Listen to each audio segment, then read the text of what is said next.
Good morning. Rise in freedom. I'm Justin Petersen. You're watching and listening to the Wake Up America show at wakeupAmericaShow.com. Happy Friday. Yeah.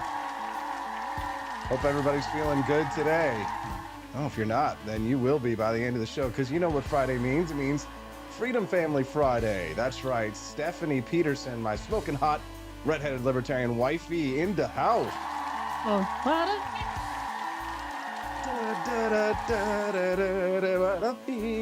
like beans believing? I don't know what she says. We've got a lot to be excited about today, and we got a big announcement to make in just a moment. But before we get there, let's announce, of course, that Justin Petersen will be on the show for Freedom Family Friday, his regular appearance. He was really hot under the collar from the debate on Wednesday. Yes, I think a lot of us were, for different reasons. Yes. Yes, people were very upset. It was a very controversial topic. It certainly was. The chat was getting pretty spicy. So we're going to talk about that today with all of our friends. We're looking forward to hearing from you today. Don't forget that you can text the show at 573-319-1586. Again, the text lines are open. Let us know what's on your mind at 573-319-1586. We're going to talk about Vivek Ramaswamy, who we love and adore. Yeah. We're going to talk about Donald Trump. We're going to talk about I'm going to explain why a vote for Ron DeSantis is a vote for Nikki Haley. How dare you? I troll. We're going to talk about that. It's going to be a good show this morning, so you don't want to miss a single minute. We are going to be all over it today. So I know that a lot of people are really excited to hear the announcement, and I've been teasing announcements for like a month now. And we've been talking about, for example, the fact that we are going to be launching a new show on this network, and I know people are really excited to hear that news. Who's going to be the host of the new show on our network, our growing network? But we have a lot of things that are growing. Not only our network is growing, but Stephanie actually has an announcement to make about another network that's growing. Stephanie, it's my announcement. Yes. So you know how it's Family Friday, right? Yes. So that means family is on the show. That's right. So who's the family? We've got you. Yes. We've got me. Yes. We've got Justin. That's right. 3. No, not 3. We've got one more. We got one more family member? We've got one more. Which other member? Guest. Well, who's the surprise guest? Is it another Petersen? It is. It's Baby P for Liberty, because I am pregnant. Thank you. Teasing is not nice, said Air's mommy. Well, there you go. The tease. We're out of the bag. There you go. We're no longer teasing it. We are now out in the open about it. Stephanie? Yes, I feel like I just came out of the closet. We are gonna have in a different kind of way. Yes. But yeah, so our baby's due July 2024, so I'm just past 12 weeks. Yes. Congratulations to Stephanie. Thank you. Way to go. Did I hide it well? Did anybody know that I was hiding this? I mean, you all have been asking if we're having a kid for a long time. I mean, for years. Yes. So I think a lot of people are expecting it. Yeah, people were expecting it to some extent, right? But like they never expect this. They never expect it when it actually happens. They're always surprised. So we're very glad for you to be the first ones that we tell publicly out there in the open. We wanted to save it for you guys, our audience on the Wake Up America show. Posted it on social media. Like I waited until literally 5 seconds after Stephanie said it, so for me to post it on social media. So, yes. Well, at multitasking, so you'll have to excuse me. I'll have to be posting it later. Yes. No problem. We will be making more announcements that are forthcoming, but we are looking at a July baby, so it'll be a July baby, and my best guess for the actual date of the birth will be the 4th of July. Of course, yes. Tommy J is my homeboy, so. Yes. Andy Opperman just dropped $100 in the tip jar and says, "Start a fund for Baby P for Liberty."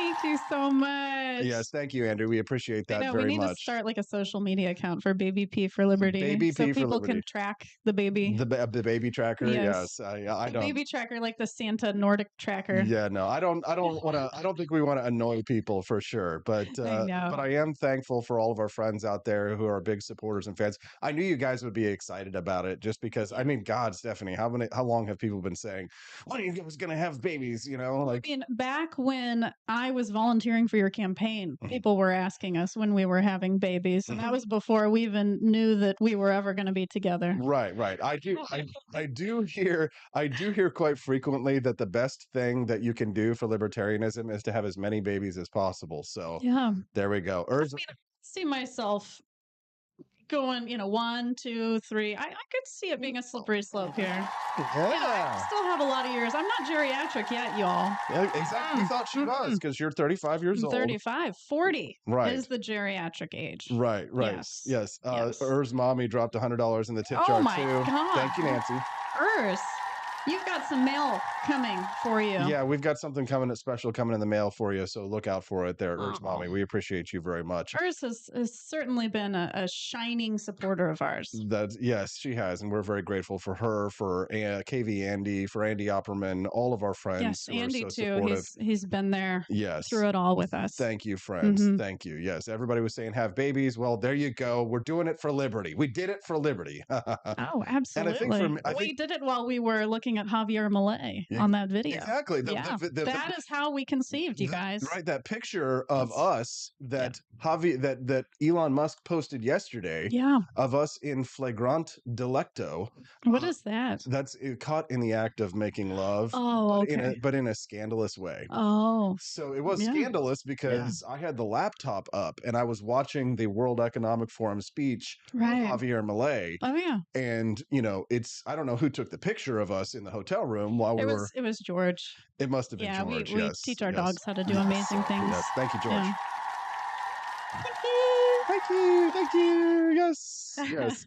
So we are a little ways. We just, the reason why we waited so long is because we wanted to be careful. Absolutely. Yeah. I mean, our doctor said most people tell everybody around the 12-week mark, because then risk for miscarriage is as low as possible. So we just, we wanted to be completely positive before we shared the news so that everybody could be happy. Yeah. We wanted to be careful that we didn't have a situation where, we found out at Thanksgiving and it was like, I was like, I'm like so excited, right? I want to tell the world, right? But we had to be so careful because you want to get past the first trimester and you don't want to tell everybody and then something bad happens. And then it's like, everybody's like, where's the baby? And you're like ripping your heart out. You know what I mean? Yeah. I feel so bad for that because I am not one to keep secrets, like I am honest 100% all the time. So it's certainly very, very difficult to not disclose. Yeah. Blutrike says it's no longer called geriatric pregnancy. It's called advanced maternal age pregnancy. So probably a sensitive term.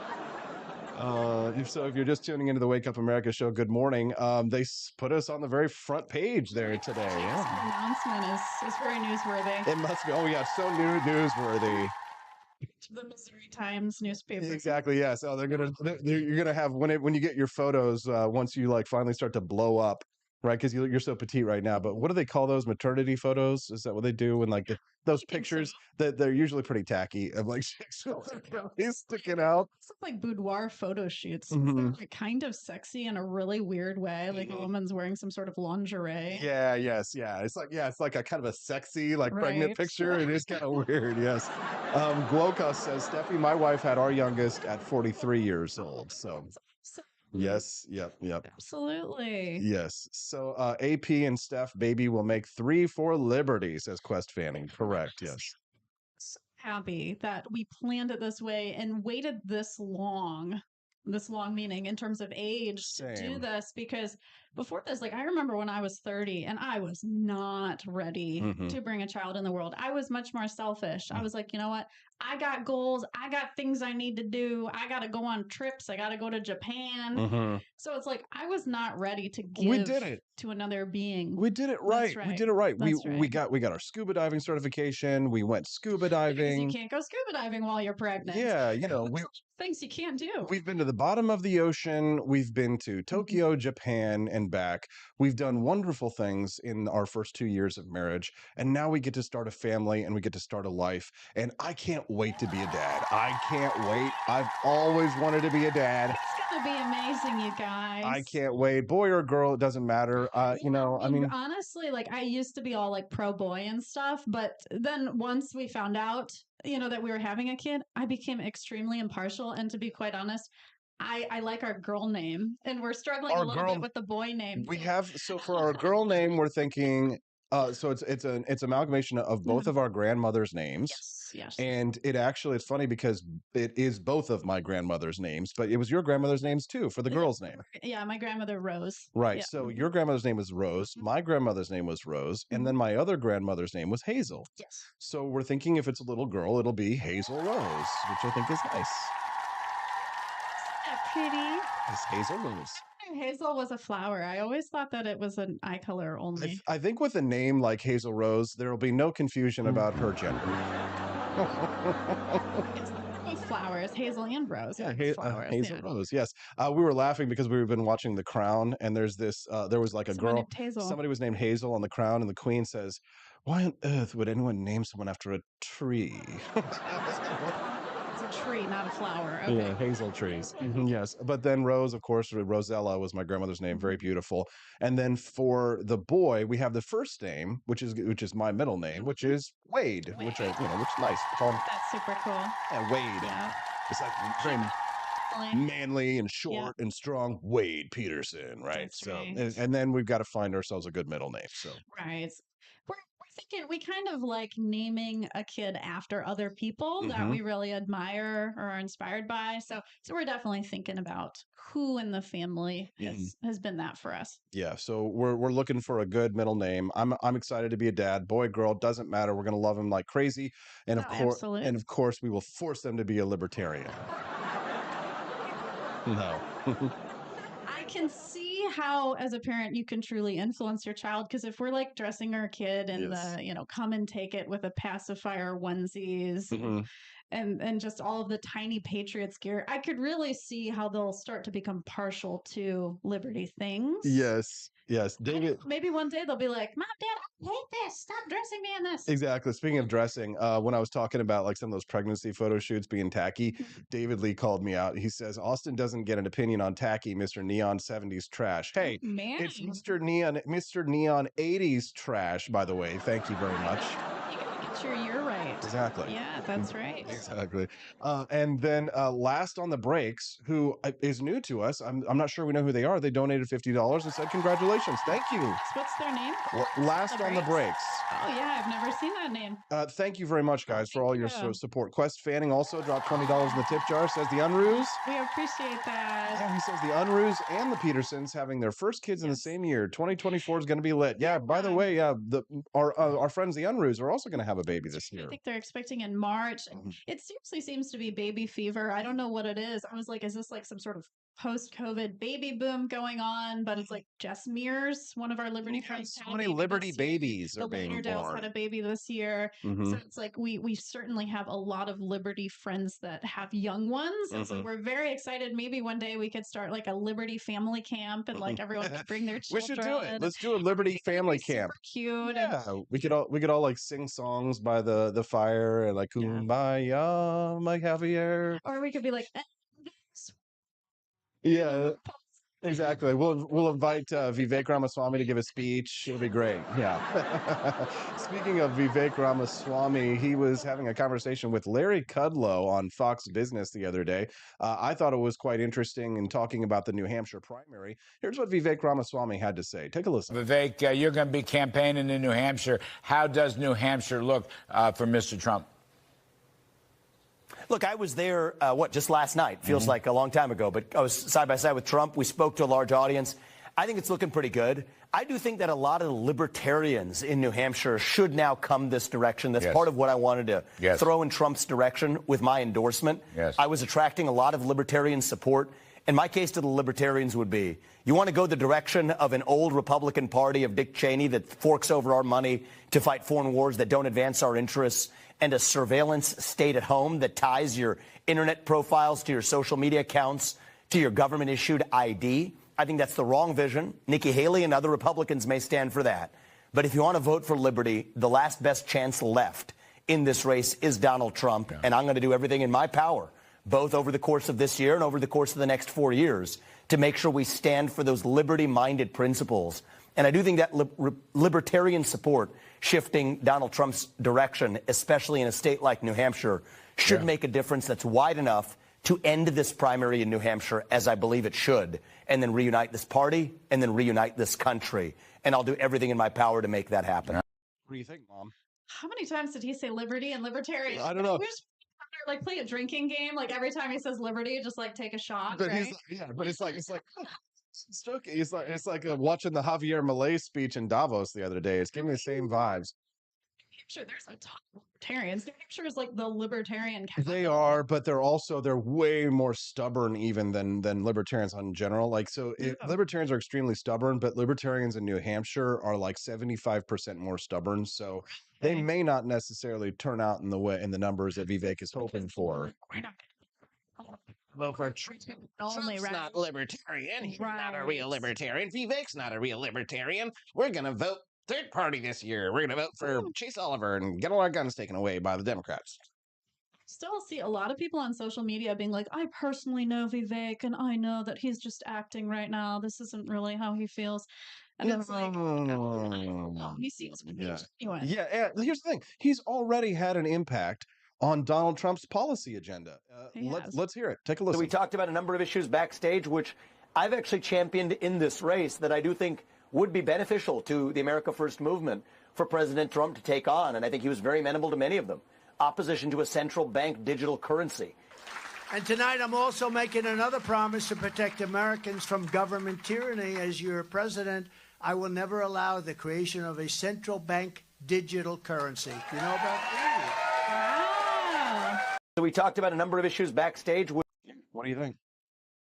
I mean, at first, when I was like, "Ooh, central bank for digital currency," I was like, "Oh, digital currency is cool." But I understand when the government is in control of that, that's a no-no. That's not good. Well, the concern is that if the government or the Federal Reserve were to issue a central bank digital currency, I mean, you saw how tyrannical the government was during COVID-19. Yeah. Imagine if how some people have been debanked, like Gavin McInnes and Nick Fuentes and Alex Jones, and people have been cut off. John Burke has been cut off from PayPal. Really? He can't pay people in PayPal. Right. So people getting cut off from their payment processors. Right. Now imagine if the government deemed you, conspiracy theorist, you're spreading lies about Anthony Fauci and you're saying that there's a theory that it was a lab leak, et cetera, et cetera. We're just going to remove your ability. We're going to turn your money off.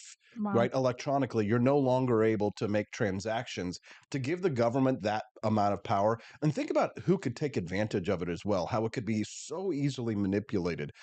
Sure. Not that the dollar can't be manipulated as well. I mean, people could hack into the digital currency system very easily too. Absolutely. So there are too many. It's kind of like how the government wants to put a kill switch in the cars, right? They want to be able to turn your cars on and off, for example. And it's another thing that we need to oppose. Now, when it comes to money and when it comes to the marketplace, what do we want? We want what Javier Milei is trying to do in Argentina. We want to end the central bank, right? For us, it's end the Fed. That's our rallying cry. The U.S. dollar there, so he's bringing our central bank there. Right? Well, to a degree, right? So it's a stopgap measure, right? He's an anarcho-capitalist with minarchist impulses, right? I like to say he's an anarcho-capitalist in the streets and a minarchist in the sheets. You know what I'm saying? He might be a little anarchist in the sheets. Yeah. When it comes time to make things. Oh yeah, exactly. Oh baby, yes. So he's attempting to save the Argentinian working class. He's trying to save the poor people and give them the opportunity to be able to buy food. Did you see that Tony Martinez guy who was on my show yesterday? Cute. Yes. Tony did a great job yesterday explaining the situation on the ground there. If you go to a grocery store in Venezuela, or excuse me, in Argentina, then it's like Scarface, that movie where they're all printing money. They have the money counting machines, and you have to bring a gigantic stack of bills of pesos in order to pay, in order to buy something there at the store. And nobody wants to use credit cards because of fraud, because they will charge you something you don't know, some exorbitant fee, Oh, yeah. in order to be able to transact there. So Argentina needs something now in order to fix what's going on in their economy. Plus, they Right. owe billions of dollars to the IMF, and they have to Mhm. pay the IMF back in dollars. So Javier is trying to, to patch the holes in the dike for now, but he has said that eliminating the central bank is a non-negotiable item that is going to happen. Okay, so it'll happen eventually. He just has to fix some things first. He's got to make it so that people can be able to go to the grocery store and get food with a reasonable amount of pesos or dollars. Mhm. And then he's going to, and he has talked about this already, he wants to introduce competing currencies into Argentina, right? He wants to introduce the possibility of buying and selling in gold or silver or Bitcoin or things that you and I would like to see. Wow. Right? This is exciting. Yeah, I wonder if they have gold and silver dealers there in Argentina like we have here. I mean, they're like everywhere here. You know what's funny? I don't know the answer to that question. We should probably get, we've had a lot Yeah. of good Argentina experts on. We probably need to talk to Aaron Sepulveda again. But usually whenever there's tyranny, there's no gold. Right. Mhm. So whenever a government becomes the more tyrannical, it's usually the gold that they confiscate first and they clamp down on and lock down on and tax and regulate into, oblivion. So Right. I would guess that there is gold in Argentina, but it's either stuffed under people's mattresses or it's hidden at like the homes of the very, very, very elites in the banks. Sure. That makes sense. Because what did FDR do, here in the United States? Remember the story, the history. He confiscated gold here. Did you know this? No. In the 1930s, FDR issued an executive order that confiscated the gold of American citizens during the Great Depression, when we were in our financial crisis. That's one of the first things that tyrants do, is they go and they steal the gold, right? It's tale as old as time. Ever since the Dark Ages, what's the first thing that the tyrant does when he sets up shop and rapes and pillages? What do they go and steal? They steal the booty. They steal the booty and they steal the gold. Oh wait, did you mean the same thing there? Oh, okay. Well, different kind of booty there, if you know what I'm talking about, right? Booties. Yeah, if you're just tuning into the Wake Up America show, good morning. I'm your host, Austin Petersen. This is my wife, Stephanie Petersen, and we're going to have a baby. Say we're pregnant. Are you one of those people who's like, we're pregnant? No, I don't know. I think that's kind of I think that's kind of gay, to be honest. I'm not pregnant. Well, I guess I can be pregnant these days with everything as it You is. certainly could. Of all the we'll get you those like breastfeeding, like the I'll get those little fake boobs. things. Yeah, to nurse the baby. Yeah. No, I don't think so. I don't want to do any of that. But anyways, for all of the 1,364 people who are tuning in live, it's a lot. A huge audience today. Can we ask you a little favor? Would you please click like and subscribe to the channel? We'd love to have you come back and join us on the regs. Friday is Freedom Family Friday, which means that my smoking hot redheaded libertarian wife, Stephanie, who's pregnant, is joining us on the show. Baby Suraj Hashmi from Rumble. Yeah, Suraj from Rumble. Suraj might have been the guy who put us up on the front page, or Michael Zakari. Either one of you guys, thank you very much. We appreciate you very much. And we'd love to have you come back and join us on the regs. The show streams live Monday through Fridays from 7 to 9 a.m. Central Time. So it's a 2-hour live show Monday through Fridays. It's a great way to start your day if you've got a freedom family of your own.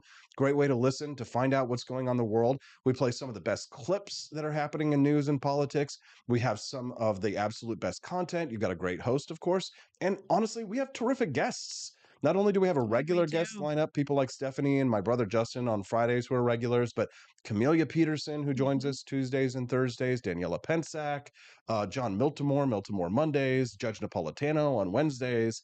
So it's an absolutely stellar lineup of great content for you to start your day, get into a good mood, and basically just, start your day with a smile and a little bit of liberty in your life. Learn a lot. I mean, you have very intelligent people on here. Aaron Sepulveda, for example, he's very, very knowledgeable about Argentina. We're very grateful for all of the well wishes and warm congratulations. I see everybody in the chat. Everybody's saying. Oh, Stephanie, like I said, I'm horrible at multitasking, so much fun. so I can't The comments are so much fun. I wish that we could save all the comments from the live chat. They unfortunately it doesn't, but I'm gonna have to look at some point. You will. When we go get Justin in 30 minutes, we'll have a little 5-minute break, and you'll be able to look at the comments and say hi to everybody. So Guoka says you can put breast milk in a bottle. You don't need one of those stupid fake bras. Thank you. Yeah, feeding is very important. Yeah. But we're very excited. Here's the thing, and like this is a little bit of an insight, not just into that part of our personal lives, but like there's a lot of anxiety involved in health insurance and health care when you're in our position, because Stephanie, she works for herself doing therapy online, and she doesn't get health insurance from that. Correct. And I am a full-time podcaster, and they sure as hell aren't getting insurance from doing what I'm doing right here right now, right? So there was a lot of anxiety because after I left my job in the radio, there was no, the health insurance like runs out this month. So Stephanie did a wonderful job in helping us to select a healthcare plan, but it was not easy, and it's extremely expensive, especially trying to get healthcare when you're pregnant, like we were, because underwriters don't want to cover you. So like we had a lot of fear over the last couple of months about how we were going to handle this year. Thankfully, we did get a good plan. It's wicked expensive, and it just is a reminder of how terrible our health insurance and scheme is here in the United States and how badly we need reform. But we've had a lot of anxiety over the last couple of months over how we were going to do this and how we were going to afford this. And we were talking this morning, Stephanie, about how thankful we are for the Wake Up America show community because of all of your purchases from the shop, because of the monthly support that you guys give, donations like the Rumble Rants that you've given. I mean, we're able to do this. We're able to be full-time streamers. We were talking about it this morning. Like we might be like in the top 5% of all podcasters. Oh yeah, I mean it's very rare to be able to support yourself from being a streamer. I mean, when I did YouTube for a year, I did not make a penny. So what you're doing, I mean, you're actually bringing in a livable wage here. Right. So it's like, we still do stream on YouTube, but YouTube brings in like $30 a month, right? So it's like, but we piece together little bits here and there, and we're slowly building a liberty empire, a media empire for us to be able to actually produce content, not just like this show. I have more ambitions. I want to produce more shows. I want to produce documentaries and films. And thanks to you, the community, and especially rumble.com, because honestly, there would not be 1,550 people watching this show right now if it were not for rumble.com. Right? We would not be as successful as we are right now if it were not for rumble.com. They need to like hire us to do their ads because can we sponsor them? I don't know for sure. All I know is that it's thanks to this community, thanks to people like yourself, thanks to rumble.com and all of our monthly supporters and people who have been stepping up and buying from the shop. It's thanks to you that we've been able to grow our family, and we'll be able to take care of our family. Absolutely. Yeah, starting a family without all of the benefits of a 9-to-5 job. Because we're talking about, maternity leave, you get your short-term disability, medical leave, all that kind of stuff. But we don't have those benefits. So no 401k. We gotta figure out what to do when I can't work for a little bit of time. Stephanie's very risk averse, and I'm very risk taker, right? So it's a good balance. She kind of balances me out, and I kind of like push her to engage in risks and things like that. But it's a huge risk to like start a podcast and be like, I'm gonna go start a podcast and try and make money, Dad. I'm gonna be a streamer, right? And it was like, okay, good luck, but we're doing it. We're doing it, and thank you for being a part of it and helping us to make our dreams come true. Yes, I was just telling Stephanie this morning, I was like, a year ago we would have been blown away if we could see where we were at now. And I think a year from now, the Wake Up America show and our new show that's coming and the way that the shop is growing and our social media is growing, I really think that we are going to be able to accomplish incredible things for our media company and for the cause of liberty, because that's what we're doing this for. Joni Rankin dropped us $20 and she says, Joni. Diapers are expensive. True. They certainly are. Yes, yeah. put together a registry so I can actually put the link in the chat when I have a moment as well. Yes. Thank you to all the 1,612 of you who are watching right now. Please do click like and subscribe to the channel. We'd love to have you come back and join us. If you'd like to help us build the next generation of Liberty Media, become a monthly sponsor here to the show. You can do so here at rumble.com or at wakeupamerica.show.com/support. If you become a monthly supporter to the show, you get all kinds of benefits like 20% discount at apforlibertyshop.com. We see a lot of people love to take advantage of that. Oh, all the time. Because we can see who uses what discounts. So we're always like, oh, yeah, that person came from there. That person did that. Exactly. And so we can see the behind the scenes. People have been buying the Javier Milei hoodies like they're going out of style. A lot. We are very popular with Argentina right now. Yes, Argentinians love us. Unfortunately, we can't ship to Argentina just yet, although we do need to work on that. But apforlibertyshop.com has this Javier Milei hoodie that everybody's been going crazy for. And some people have actually been asking for the video game covers that I've been making on the show. So, yes. On those, you guys. I mean, I really do need to put the spotlight on Austin for a second because you have really stepped up your design game. I used to be the designer during your campaign, and now you are like tons and tons % better than me.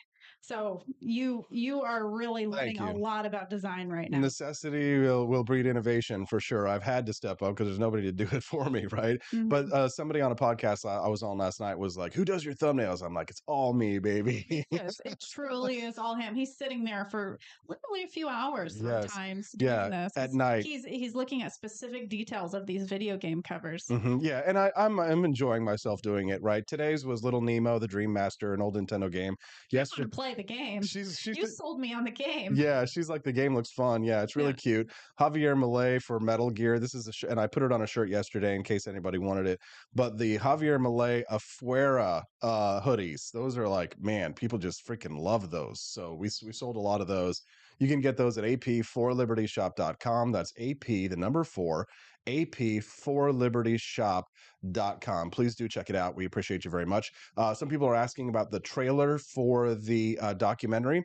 Once it warms up, I've got an action scene that I have to shoot. So you guys should be seeing it by this spring. And then the goal is to release the trailer by this October before the election. So keep an eye on that. For those of you who are just tuning in live, don't forget to, after you click like and subscribe, you can send us a text and let us know what's on your mind. Anytime, night or day, we like to hear from you. 573-319-1586 is the text line. That's 573-319-1586. Ashley texted in this morning. She says, "Oh my God, congrats. I came on right at the end of your announcement." She says, "July babies are the best." I know, because I love the summer. I'm very partial to summertime. And my birthday's in March. Yours is in February. So it's like, we need more summer children. Well, I always hated, I'm a February baby, so I always hated the fact that like nobody wanted to come to your birthday party when it was freezing cold outside. There were like all the best birthday parties when you're a kid were in summer because they wanted to have they wanted to go to the pool, right? And like do that. So now we'll get to do that. But the only downside is that like when a kid if they go to school with other children, you get to have cupcakes on your birthday. So summer kids, they have to celebrate their half birthday with their classmates. So that's the only downside is they don't get to feel special at school for their birthday. So we'll have to figure something out. It will be a homeschooling family possibly. And we're going to try to do homeschooling, honestly, because... connect with the homeschooling community here in Jefferson City. I already have some people I can network with, so I'm very excited to learn more. We just don't want the child to be confused about anything. Not that we don't want them to experience the world and that they're going to have to go out there and they're going to have to contend with reality such as it is. We'll tell them about the outside world. We'll just make sure to demonize it properly. We're not waving at you guys. We're waving at Scott Fawn, who is one of our benefactors. Hey, we couldn't do this without Scott Fawn, by the way. Let's give it up for Scott. He's been such a blessing in our lives. He certainly has, for his donation of this beautiful studio for us to use. Thank you, Quest Fanning, for donating. He says, "I just gave Matt." Oh, did I lose that boss? Use for happy things. No, He says that he gave Matt Unruh and another friend copies of Be Prepared, a guide for first-time dads. He found it funny and useful. When Franny was a baby, highly recommended. He's going to send one to Austin. Well, thank you. Cool. books to help me prepare for things. Our OBGYN said What to Expect When You're Expecting is a really good book. It's really old, but it's apparently the best one out there. So yeah, please share books, share any resources with us. Yeah, Matt Unruh says they're going to have a late March baby. That's theirs. Maybe March 15th. That's my birthday. Yeah, that's right. She's a Ides of March baby. Yes. That's right. Somebody sent me a picture of Robert De Niro with the fake boob on for the breastfeeding and stuff. Very, very funny. Thank you. Skin to skin is very important. And again, you can text us anytime at 573-319-1586 is the text line. All right, let's get back on track. We've got a lot to talk about this morning. And of course, my brother Justin Petersen will be joining us here in 30 minutes. Oh, and he's so excited to be an uncle. Ton oncle. En français, si vous préférez. Justin Petersen will be joining us here in 25 minutes. He was really fired up about the debate we had on Wednesday. Yeah. And somebody sent me a really long text today about the debate. So apparently that's going to be really a big conversation. Like going forward, we're going to be having debates at least once a week that I'll be setting up on the show. And I know you guys are excited about that. So cool. But we do have a little bit of bad news. I know they're not going to be happy about this. We've got very, very exciting news, but we got bad. Yes. We are going to be taking a little bit of a brief hiatus next week. Yes. Hey. It's my nephew's 3rd birthday next week, so we're going out to California. Yes, so we are going to be out. We are going to have a little 4-day vacation from the show, and That's right. So starting, we're going to have Monday and Tuesday next week. And then we'll be gone Wednesday through Monday, and we will be back on the Freedom Watch the following Tuesday. So, that's right. Stephanie's pregnant. We need to go see our in-laws and spend some time with them and have a little face-to-face. I can only travel for a few more months. Yeah, so we need to get an opportunity in to go see our in-laws before she starts to get really big and traveling becomes more difficult. So so we're going to do that. So we will be gone next Wednesday, Thursday, Friday, and Monday, and then we'll be back that following Tuesday. I hope you guys don't mind. Please just stay calm. All right, stop. Don't panic.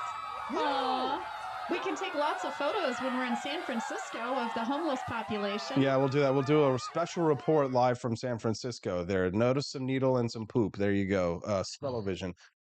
Anyways, let's get back on topic because I know people are looking forward to hearing what we have to say about what's happening in the New Hampshire Republican primary. So it right now looks like Donald Trump is blowing them all away in New Hampshire, but Nikki Haley's in second place, which of course nobody's happy about, right? Just don't get it. Why people like her? I don't understand. Well, it's not that they like her so much. Some people do like her, but it's more that they hate Donald Trump. Yeah. So the people behind Nikki Haley are what we call the never Trumpers, right? These are people who will never vote for Donald Trump. They're going to do everything they can to try and stop him. So that's who's behind Nikki Haley. Now, the DeSantis people are different, right? So I wrote an article yesterday that was a little bit of a troll, but it did have a point. I called it a satire, if you will. Makes sense to me. Well, you have to logical. So you have to kind of read the piece at humanevents.com in order to understand the kind of the layers of satire that this piece is invoking. And the title of this piece is that a vote for Ron DeSantis is a vote for Nikki Haley. I get it. So here's why it's satire. Here's why it's also a little bit true here is let me explain this to you. Why is a vote for Ron DeSantis a vote for Nikki Haley, right? So John Cardillo, who was on my show, big DeSantis backer earlier this week, says it's over. Wrap it up. If he could talk to, and he's been the biggest Ron DeSantis guy out there, attacking Trump at every turn, right? After the Iowa caucus, he says, if I were whispering in Ron DeSantis' ear, I would say, stop wasting people's money, right? Taking donor money, right? And wasting their time and their energy in this fruitless campaign. You're not going to win. Donald Trump is. Say, keep going. Because, well, here's the thing. Because, why save face, not be embarrassed, right? Like there's a lot of pressure to keep going on a campaign and not drop out, right? So there's book. So I don't know. I don't know. Well, there's a lot of listen. There's a lot of highly paid consultants that want campaigns to live on forever because that's how they make their bread. Right. That's how they bake. That's how they bake their pies.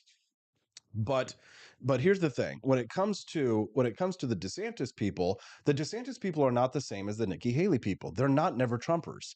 So I ran a poll on Twitter and I said, who's your second choice? If DeSantis people, who's your second choice? Is it Trump or Haley? Oh. What do they say? Did they say Trump? They said Trump. Oh, okay. Right? Nikki Haley people, you know who their second choice is? Joe Biden? Yes. Yeah. Sister likes Nikki Haley and she's a Democrat. Correct. So the thing is, the difference, Ron DeSantis supporters are not the same thing as Nikki Haley supporters. People are supporting Nikki Haley because they hate Trump and they want Trump to lose and they're trying to stop him. People are supporting Ron DeSantis because they think that Donald Trump is sometimes kind of retarded, right? They think that Donald Trump, has a lot of problems and that Ron DeSantis has a better chance of winning the general election. He's more conservative, more of a hardline conservative. I just like him better in general. Right. Okay. But and Thomas Massey, who I quoted in this article, was not happy with what I was saying, which is that I think Vivek Ramaswamy, by dropping out, is showing libertarians how it's done because he's already had an influence on Donald Trump, getting him to come out against a central bank digital currency. Thomas Massey not happy with me. And I hate arguing with my heroes, right? Because especially when they're cooler than you and they have more Twitter followers, like you're going to lose, right? He says, I love you, man, to me. Thomas Massey loves me. Oh. You too, Thomas. He says, but based on past experience, I'm pretty sure this isn't going to turn out like you hope. Okay. Well, what does that mean? How does he think it's going to turn out? Well, Massey thinks I'm being too pragmatic and I'm compromising for somebody who doesn't keep their word, right? So Massey says, here's the logic that Massey thinks that I'm engaging. He says Trump's imperfect but inevitable, so skip the primary election and cozy up to him now. Massey rejects that because he says pragmatically he doesn't keep deals, and strategically predict the winner and be his friend is the swamp's main defect. Okay, makes sense. The problem is that DeSantis is no libertarian. Okay. No. Right. No. Vivek is much more so, right? But DeSantis is no libertarian. So the problem is that Massey and other DeSantis stands, their idea is don't compromise your principles for Trump, compromise your principles for Ron DeSantis. Right. So LOL. Right. So Trump wasn't perfect. Right. But here's the thing. And I can. Either was DeSantis. But here's the thing. Donald Trump had plenty of libertarian accomplishments under his belt, not just one or two or three. I listed a dozen libertarian accomplishments that Donald Trump had during his presidency. I have a PDF spreadsheet ready to go with links sourced for anybody who wants to debate me or disagree. If they want it, yes, I have a PDF that I will share with anyone. If you want to send me a text, you can. I'll see that. Yeah, I'll send anybody a copy. There's a link to it in my Human Events article as well. He actually had more libertarian accomplishments than Ronald Reagan did. Okay, and Ronald Reagan. People hate Ronald Reagan too. I like Ronald Reagan, but his rhetoric was more libertarian than his policies. And DeSantis, by the way, who I don't enjoy attacking whatsoever, right? He has plenty of time to run for president.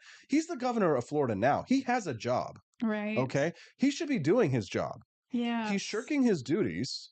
As the governor of Florida, he should be there. They had a hurricane. He should be on emergency standby, ready for his people. Instead, he's out in Iowa gallivanting around, running third place in New Hampshire, disappointing people and taking their money. Right. Right. He's ladder climbing. What are you doing, buddy? He's ladder climbing when he should be doing the job that his voters elected him to do. Sounds like someone I know, Josh Hawley. Well, here's the thing. I don't want Thomas Massey to end up like Justin Amash. Okay. I don't want Thomas Massey to end up like Justin Amash, who has rendered himself irrelevant. I love Justin Amash. Well, he's now relevant because he's running for office. Yeah, he's announced that he's going to run for Senate. But here's the thing. He quit the Republican Party as a congressman and he joined the Libertarian Party. Now he's quitting the Libertarian Party and running as a Republican? What? What does that say about the Libertarian Party on one hand? I mean, I joined the Libertarian Party as well, and I quit the Libertarian Party. It took about a year. And so here's the thing. Amash says, I've been humbled by people who have urged me to run for Senate in Michigan, to do so by joining the Republican Party, blah, blah, blah. Here's the problem, right? I want Justin Amash to succeed. I want his ideas to win. Oh, yes. Here's the problem. If Justin Amash runs for Senate as an anti-Trump Republican, he's going to lose, okay? Right. He's going to lose bigly, okay? So I'm begging you, Justin Amash, right? And I understand Thomas Massey, you guys, Massey's seat is safe. He's fine. He can run. He can criticize Trump and still retain it. Why is he safe? Amash doesn't have, Kentucky is not Michigan. Oh, okay. Kentucky's not Michigan. And in the primary, Donald Trump can run somebody against Justin Amash. And Justin Amash just doesn't even have the same gravitas or name ID that Thomas Massie does. So I hope that Amash doesn't run as like a never Trump Republican in Michigan, because I personally don't think that's going to fly. He's got to win the Republican primary. And we're talking a statewide race. I think it's a mistake if he does it that way. If he runs Trump neutral, then I can see myself giving him money and supporting him. But if he's going to run some feckless anti-Trump campaign for Senate as a Republican, we're going to waste time and energy and donor dollars in libertarian dollars that we have too few to go around on a campaign that is absolutely guaranteed to lose. And I mean, we know what he said about Trump in the past, though. So I feel like people are going to be digging up those old bones and sharing it. Don't matter. Ads. Change your mind. You know what happened to Donald Trump? What did Donald Trump say about Vivek Ramaswamy 2 days before the Iowa caucus? I'm not sure. He said that Vivek isn't MAGA. He's not one of us. Blah blah blah. I tried to play cute. He attacked Vivek. Vivek has been loving Trump this whole time. How can you say that? I'm reading this verbatim from my article in Human Events. And then Vivek. But Vivek didn't attack him back. No. And now Vivek is campaigning with him and is influencing him. Here's the thing. Vivek comes out. He gets 8% in the Iowa caucus, right? So now Donald Trump is listening to Vivek and having him as a surrogate campaigning for him, right? That happened 2 days after Vivek was trashed by Trump. So why the change? Yeah, I mean, what does that say about Trump? Is he a flip-flopper? No, it shows that Trump is smart. Okay, he doesn't get the credit that he doesn't get enough credit. People think he's dumb. He's not dumb. Oh, he's not dumb. He's not dumb. I do respect him. Here's why. Let me just read one sentence to you from my article. Here it is. Why the change? Trump trashed Vivek. Why the change? Politics is why. And if you don't understand the game, then you're playing the wrong game. I am not going to be supporting as I've gotten older and wiser, I have learned a few things. Somebody tweeted at me today, 2016 Austin would be very disappointed in 2024 Austin. Well, 2024 Austin is a lot smarter, wiser, and more experienced than 2016 Austin is. 2024 Austin knows the game a lot better than 2016 Austin was. I wouldn't have made a lot of the mistakes that I made in 2016 if I had just learned the game. It's politics is all. You say one thing, and I care less about words than I do about actions. And if Justin Amash just comes out and is smart and says, you know what, Donald Trump had a lot of really great libertarian accomplishments, and I'm glad that we got Joe Biden out of office, and I'm running for the U.S. Senate as a Republican in Michigan. He'll do much better. But is that genuine? Let me tell you something. You got to bite your tongue. Genuine I don't want to see genuine libertarian. I've seen genuine libertarianism, and they're shit. Okay, I don't want to see genuine libertarians. Okay, you're all autistic, spurgy, stinky, in your mommy's basement. I don't want to see you as you are genuinely. I want to see you at your best. I want to see libertarians who are successful. I want to see Javier Milei. I want to see Vivek Ramaswamy. I don't want to see you. Or like the Rand Paul. That's your genuineness. Rand Paul knows politics too. Yeah. Oh, yeah, exactly. No, Rand Paul, beautiful response. He was getting attacked the other day because they were asking the media was asking Rand Paul if Donald Trump has immunity as president to use SEAL Team 6 to assassinate his opponents. Ridiculous question, right? And Rand Paul, instead of saying that's ridiculous, no, obviously he can't assassinate his opponents with he goes, that's a complicated legal question, and I really don't know the specifics to that. I was like, beautiful. Rand. Learn how to shut your goddamn yappers, libertarians. It's all about your presentation. Yes. And libertarians don't know how to make a good presentation in a pretty package with a bow. Exactly. Somniferum75 says, I think Justin is smart enough to realize he rendered himself irrelevant and is trying to claw his way back. Good, Justin, but play the game, brother. Listen, and this is what I try to explain. I tried to explain it last night in this podcast. Keep your principles. Change your tactics. Learn to differentiate between the two. I cannot beat this into people's heads enough. If you care about the future of this country, if you care about liberty and limited government, take a page out of Vivek Ramaswamy's playbook. right? Advance the principles of liberty down the field, right? It does, be polished, be professional, be the best you can possibly be. But for God's sakes, keep your cards close to your chest. Not everybody needs to know everything. The person who talks the most in a negotiation or a debate, the person who talks the most loses. Yeah. The person who talks the least wins. In any business negotiation or debate, the person who talks the least wins.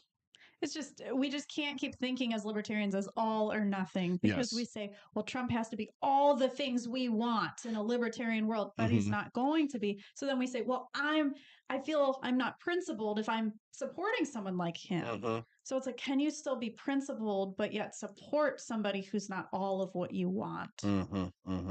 That's a deep question. Yeah, of course. I think you can. Well, I mean, here, listen, the truth is that if you die on the battlefield, your principles die with you. Yeah. Right. And so there's no, like, would you rather compromise 99% of your principles to get 1% across the finish line, or get 0% across, to make no compromise and to get, so most libertarians, I think, they would rather get nothing. Yes. And feel that they hadn't compromised their principles, yes, than get something done for liberty, and they don't want to feel impure, right? You know what? I've become more comfortable as I've matured with feeling, you know what? I'm not pure. And I tweeted this the other day. People didn't know what I was talking about. And we talked about the liberty movement this morning and how, like, other libertarians really don't help us much. Correct. Yeah, they really don't. They really don't like me, and they really don't want to have anything to do with me. Correct. And it's because of that thing, right? Like, I am willing to, as a mature adult now, say that I was wrong about things in the past, wrong strategies, wrong tactics, and that I'm willing to compromise in order to advance liberty in this country. And I don't. And here's what I tweeted. I said, stop trying to impress people who were never going to like you anyway. Oh, I remember. I didn't know who you were referring to. So that's what I was referring to. I was Liberty people. Liberty people. Yeah. Because here's the thing. Liberty people, like we were talking this morning, Stephanie and I having a private conversation. It's now public as we were getting ready for the show. We talk about so many things. Stephanie was very, curious as to why. Stephanie was curious as to why more liberty people, like, they shun, why liberty people, like, shun me, right? Specifically, like, they don't invite us to events anymore. They don't lift you up like they lift up some other friends they have, right? And things like that. They kind of keep us at arm's length and all this kind of stuff. And, like, I could answer specifically for each group, like, why. We won't say names, right? But I'll say this: there's always a lot of jealousy involved too, for sure. But but here's the thing: like, the fact that we can do this and build this business and this industry and this show like we are without needing any of them makes us stronger. Yeah. And here's the thing. I'm not going to try to impress people who were never going to like me anyway. Correct. So that's what I think about them. I think this is how much I think about them. Like, then, pretty much not at all. Let's say Trump, right? Like, if you're Vivek, he was trying to impress Trump the whole time. But it's like, do you think Trump really likes him, or is he just pretending and just using Vivek almost to his advantage? A little of both, maybe. A little of both. Yeah. Right, perhaps. Like, will anybody ever really, truly like you? Like in the Republican Party, for example, they know you're a libertarian kind of guy. So it's like, will they ever truly like you either? Well, I think to some extent, yes, and some extent, no. I mean, there's always going to be the hardcore ideologues who are opposed to our philosophy and who will despise us for one reason or another. But the people who mind don't matter, and the people who matter don't mind, right? That's just another thing. That's another little thing. A Dr. Seuss quote? I don't know. It's some sort of a. But here's the thing. An author. I don't care anymore about trying to impress people who were never going to like me anyway, right? Because the thing is that we don't need them anymore. And here's the thing. I'm going to advance liberty the best way that I know how, using the best strategy and tactics that I know how, and I'm going to fight as hard as I can. And I'm going to just tell other libertarians, lead, follow, or get out of my way, okay? And that the people who say that it can't be done should not get in the way of the people who are doing it. Can I get a name? Oh, that's going back to the Ayn Rand quote. Don't ask for permission, ask for forgiveness. That's my quote. But Ayn Rand says the question isn't who will let me. Oh, yes. The question is who will stop me. That's Ayn Rand. Yes.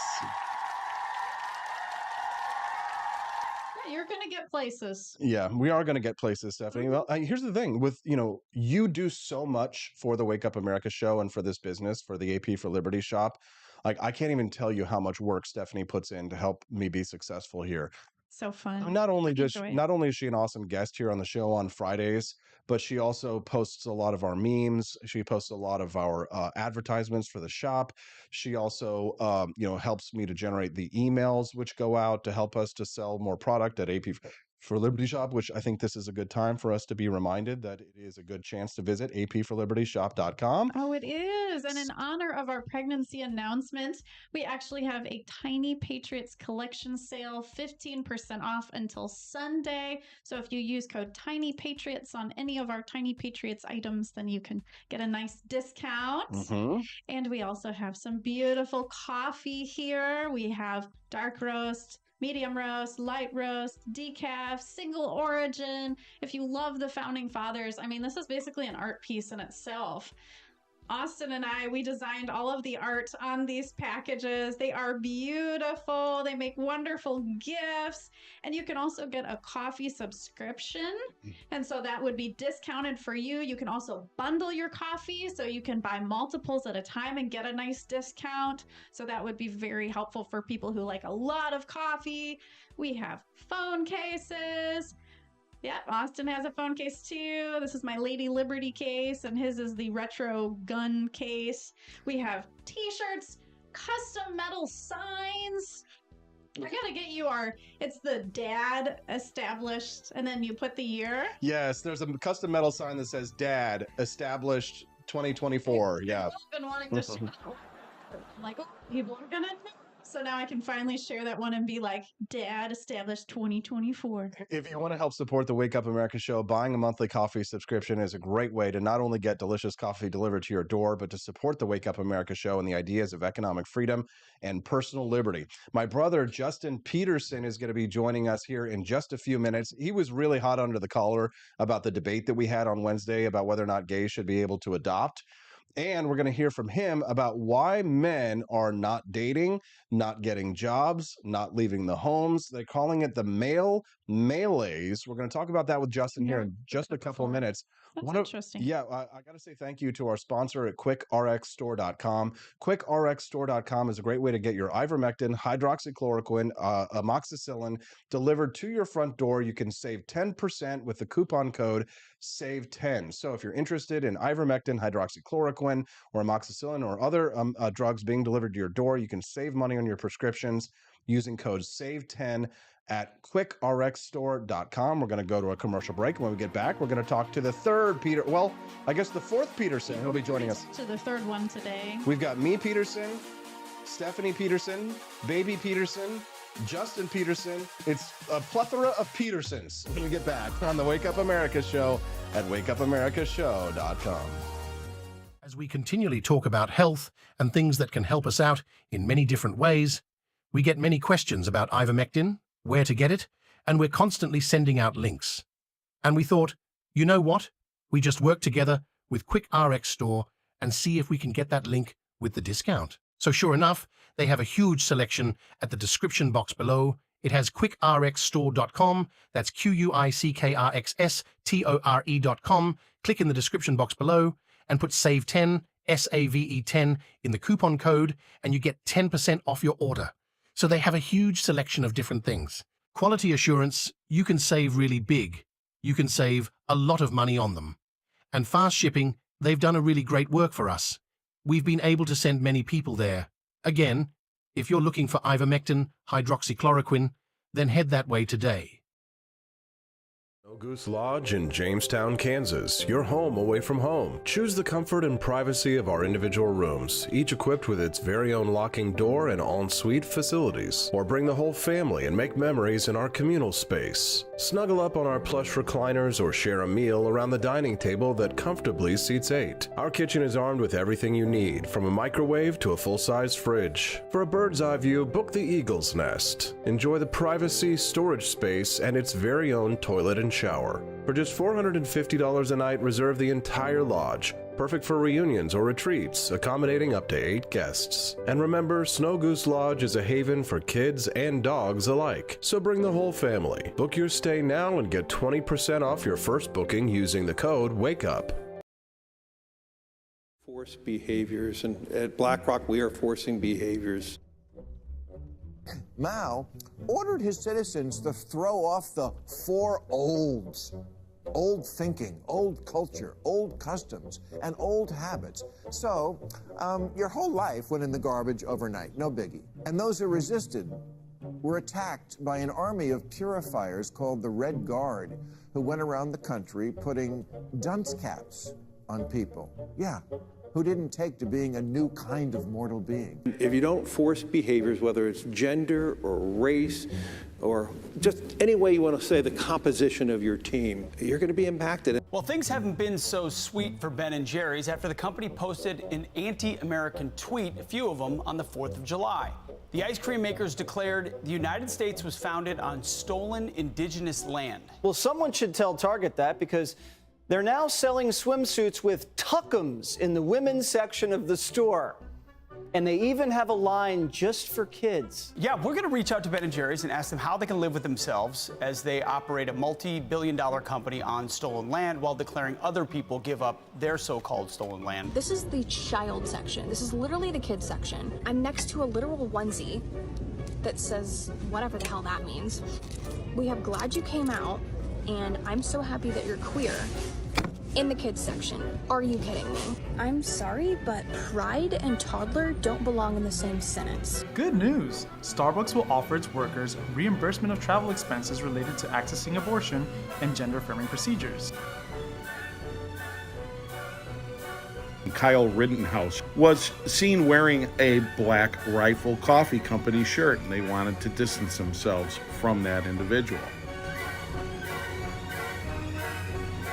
Key employees at the company also were donating to Democrats. Hayford doubled down on throwing many in his base under the bus, describing them as racist and a repugnant group of people.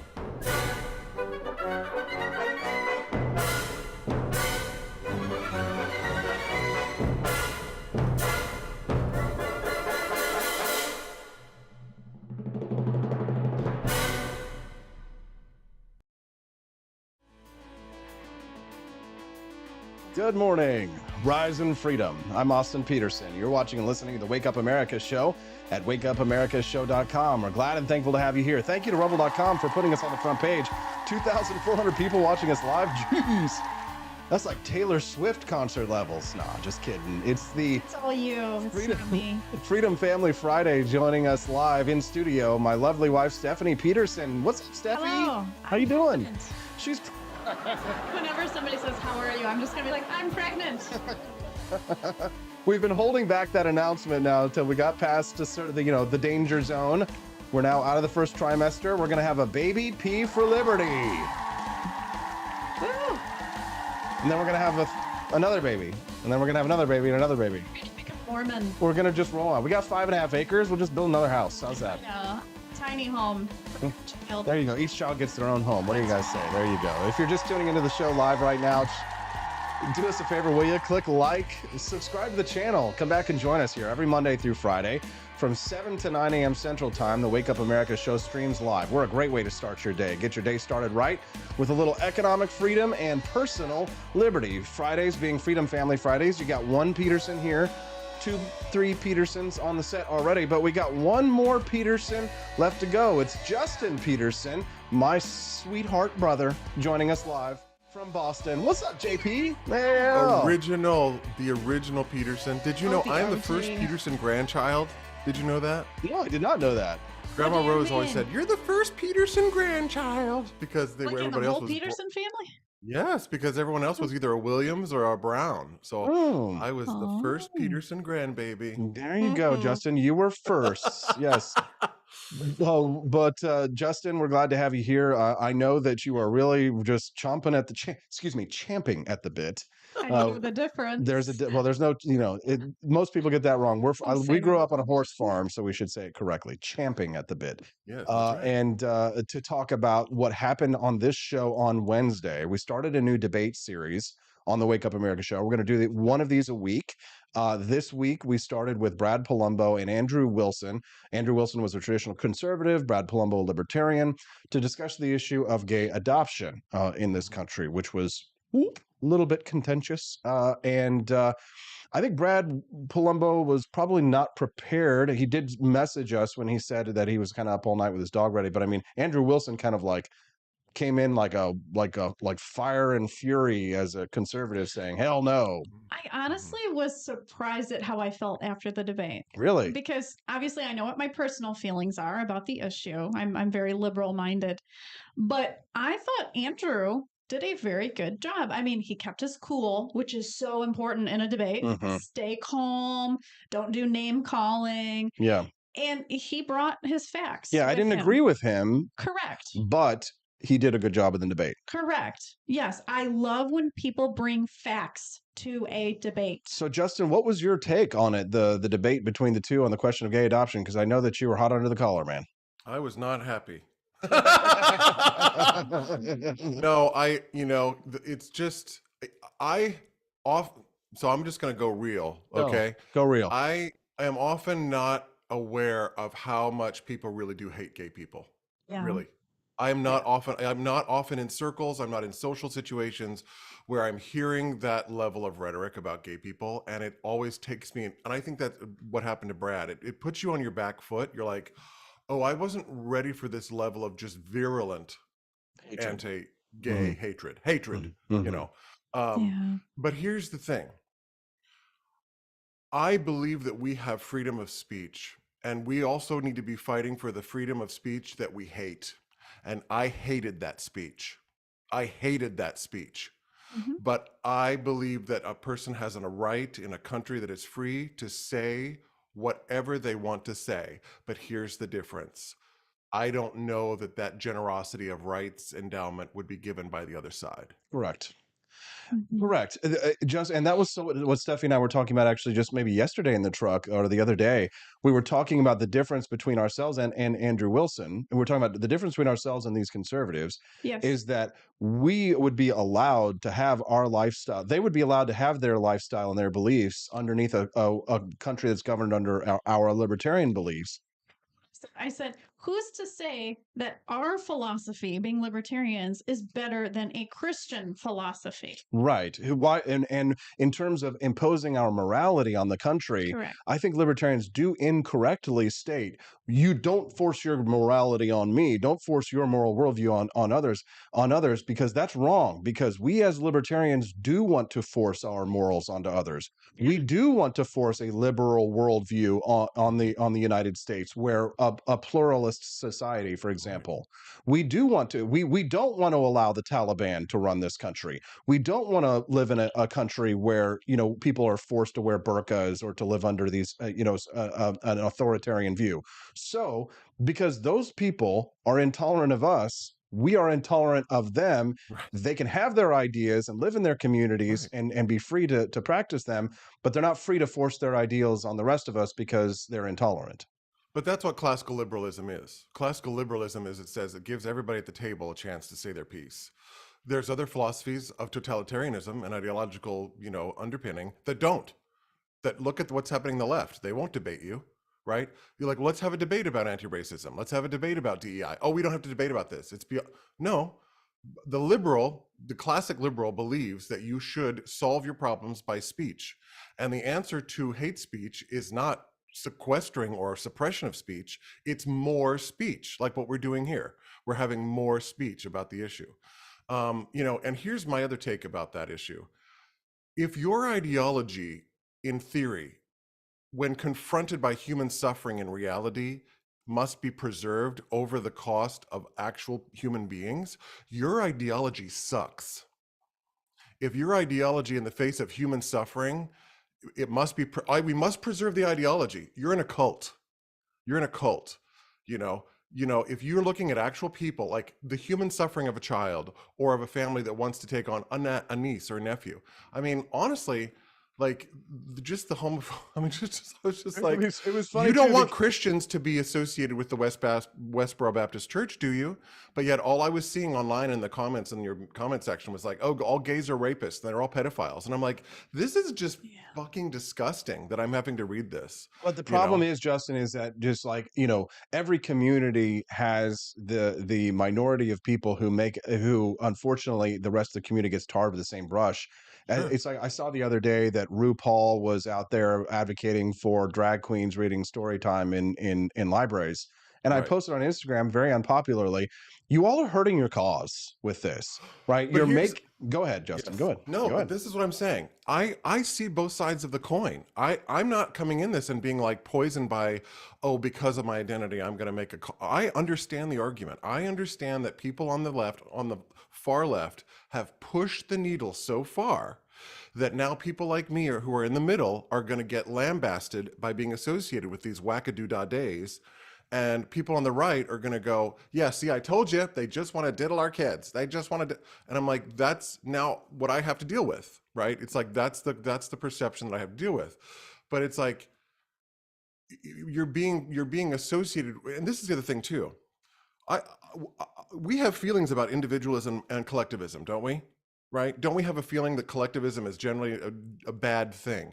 And yet, what is more collectivist? What is more collectivist than telling someone that they're just like everyone else in their group or whatever and saying, oh, that's just what you do. That's how you are.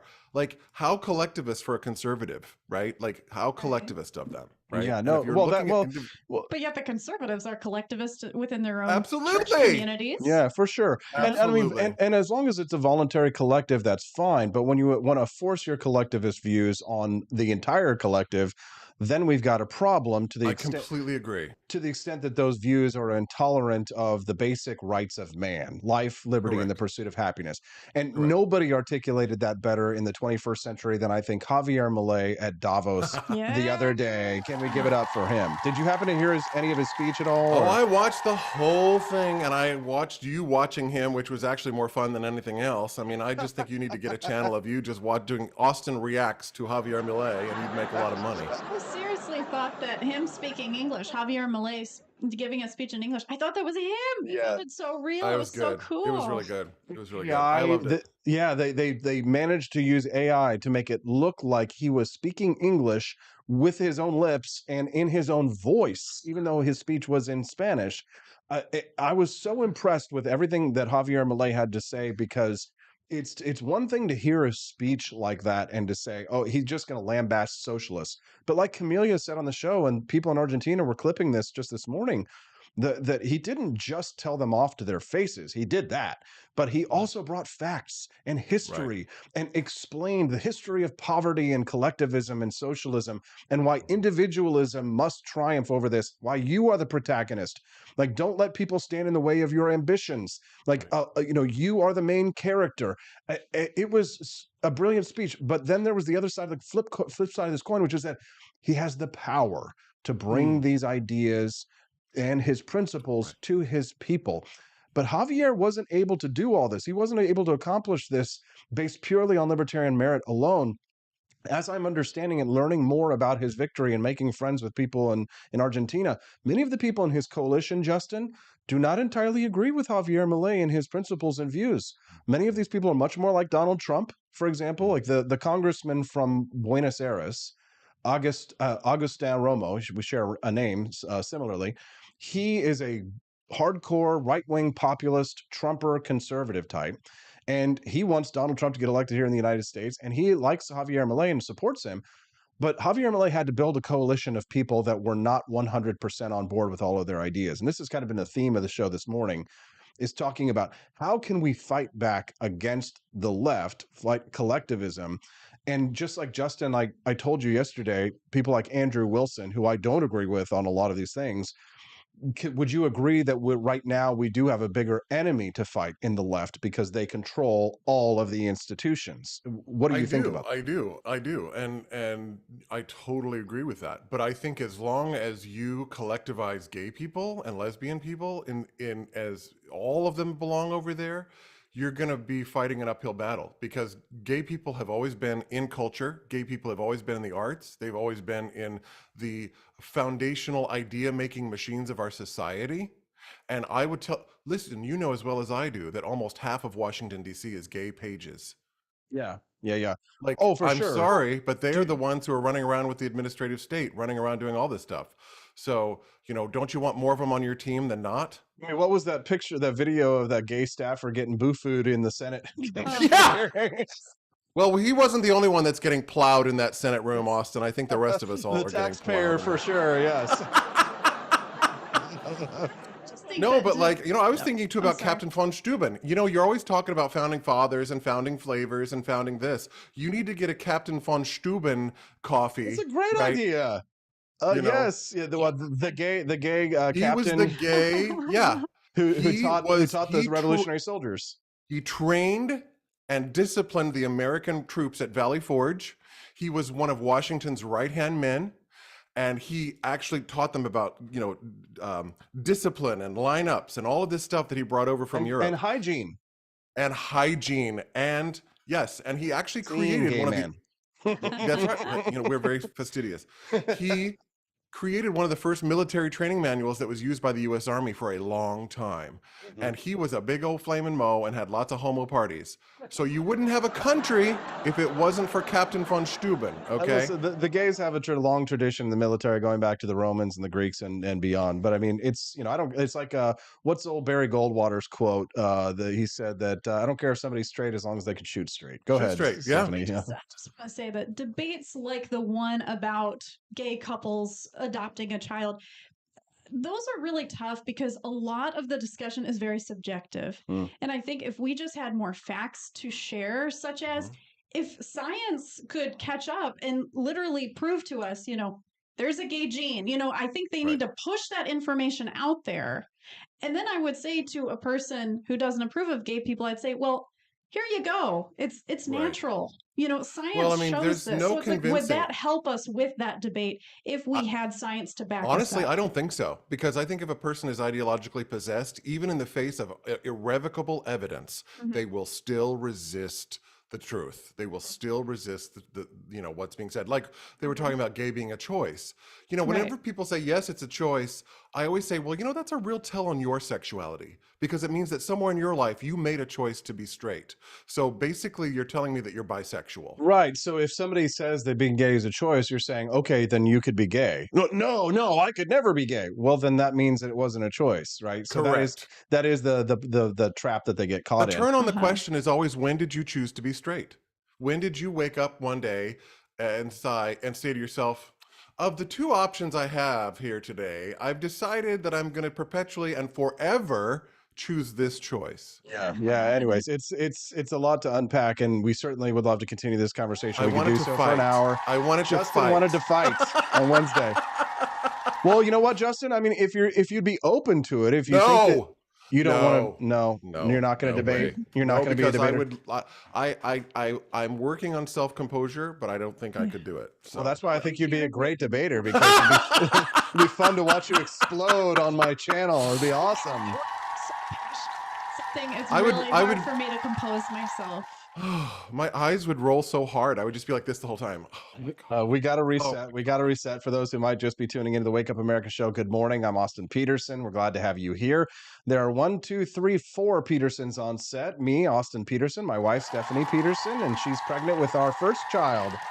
So cool. I just want to say that I have 2 heartbeats in me. I have 2 brains in me. I have multiple organs in me. And you've got one of the interesting things, Justin, that when we're watching these videos about like childbirth, we're kind of educating ourselves, is that she actually has her grandchildren inside of her right now. Correct. Because the sperm or the egg. Right. Well, well, if it's a girl, then you have she has all of her eggs that she will have, which means that our future grandchild, if it's a girl, is inside you right now. That's right. And that's why it's so important to be healthy. of course, during pregnancy, because you actually can impact your grandchild's health and in regards to how you are. Lots of but Stephanie's very healthy. The doctor said, we went the other day for a checkup and everything's great. The baby's healthy and everybody's looking good. My brother Justin Petersen is joining us live from Boston. What's up, JP? We got to ask a favor. Will our listeners please click the like button and subscribe to the channel? Come back and join us here. We have so much fun on this show. It's always a blast and a hoot. We always are goofing and having a good time talking about politics, news, culture, art, whatever stuff, the gays. Click like and subscribe to the channel so you can come back and join us every Monday through Friday from 7 to 9 a.m. Central Time here on the show. We'd love to earn your subscribe here to the channel, so make sure you come back and join us. Okay. Justin, there was another topic that I dropped in there because I'm really curious to get your opinion on this topic, and Stephanie's as well. I talked about this with Camelia the other day, but I think it bears repeating because it's such a massive society-wide shift in male behavior from work to education to relationships. Young males across the United States are growing increasingly disconnected from society, leading some experts to express concern for the state of American manhood. Fewer men under 21 were meeting 5 key achievement milestones in 2021 than they were in 1980. These include being employed full-time, being financially independent, living on their own, getting married, and having a child. What's your take to that big picture, Justin? Well, I mean, it's concerning, but I think what it's more concerning, again, is what I have been looking up when I'm reading about this, and I'm looking at all of the remarks from feminist women, right, who are rejoicing in this information, and they think that it's great. And again, I'm going to repeat what I said earlier. If your ideology, when confronted with human suffering, is that your ideology must be preserved in the face of human suffering, your ideology sucks, okay? Like, this is a bad situation, right? That's going on. I mean, 64%, down 64% of working full-time at the age of 21, not being financially independent. What are they doing? I mean, what is the activity? I mean, are they home? Are they just, I mean, they're not going to go to college. They're just disenfranchised. I mean, but also they're living in a culture that hates them. Let's just get real.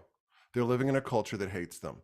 And how, that is a really hard take. And when you're being told that all of the problems of the world are yours, you have created all of these problems, is your fault, even if you didn't, do them directly, that's going to have a rub-off effect on someone's psyche, I do believe.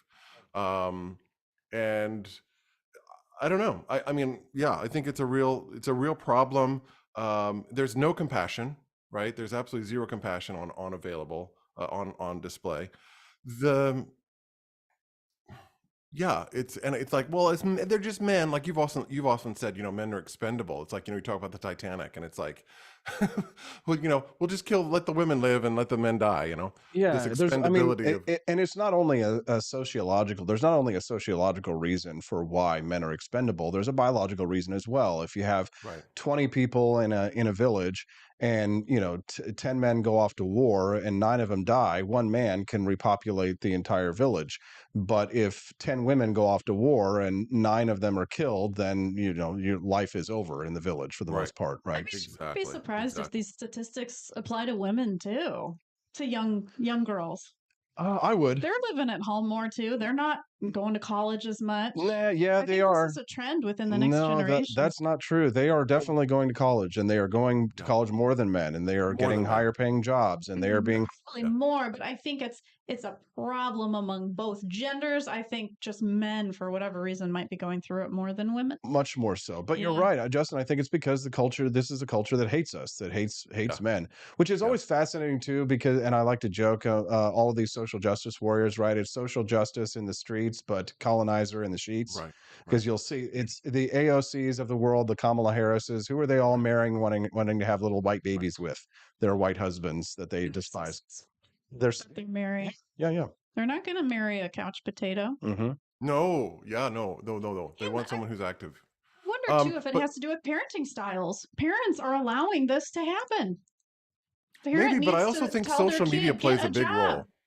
Why social media, Justin? Well, because we have now enough data accumulated to show that there is a correlation between the increase of social media on in young people and young women especially, and rates of depression.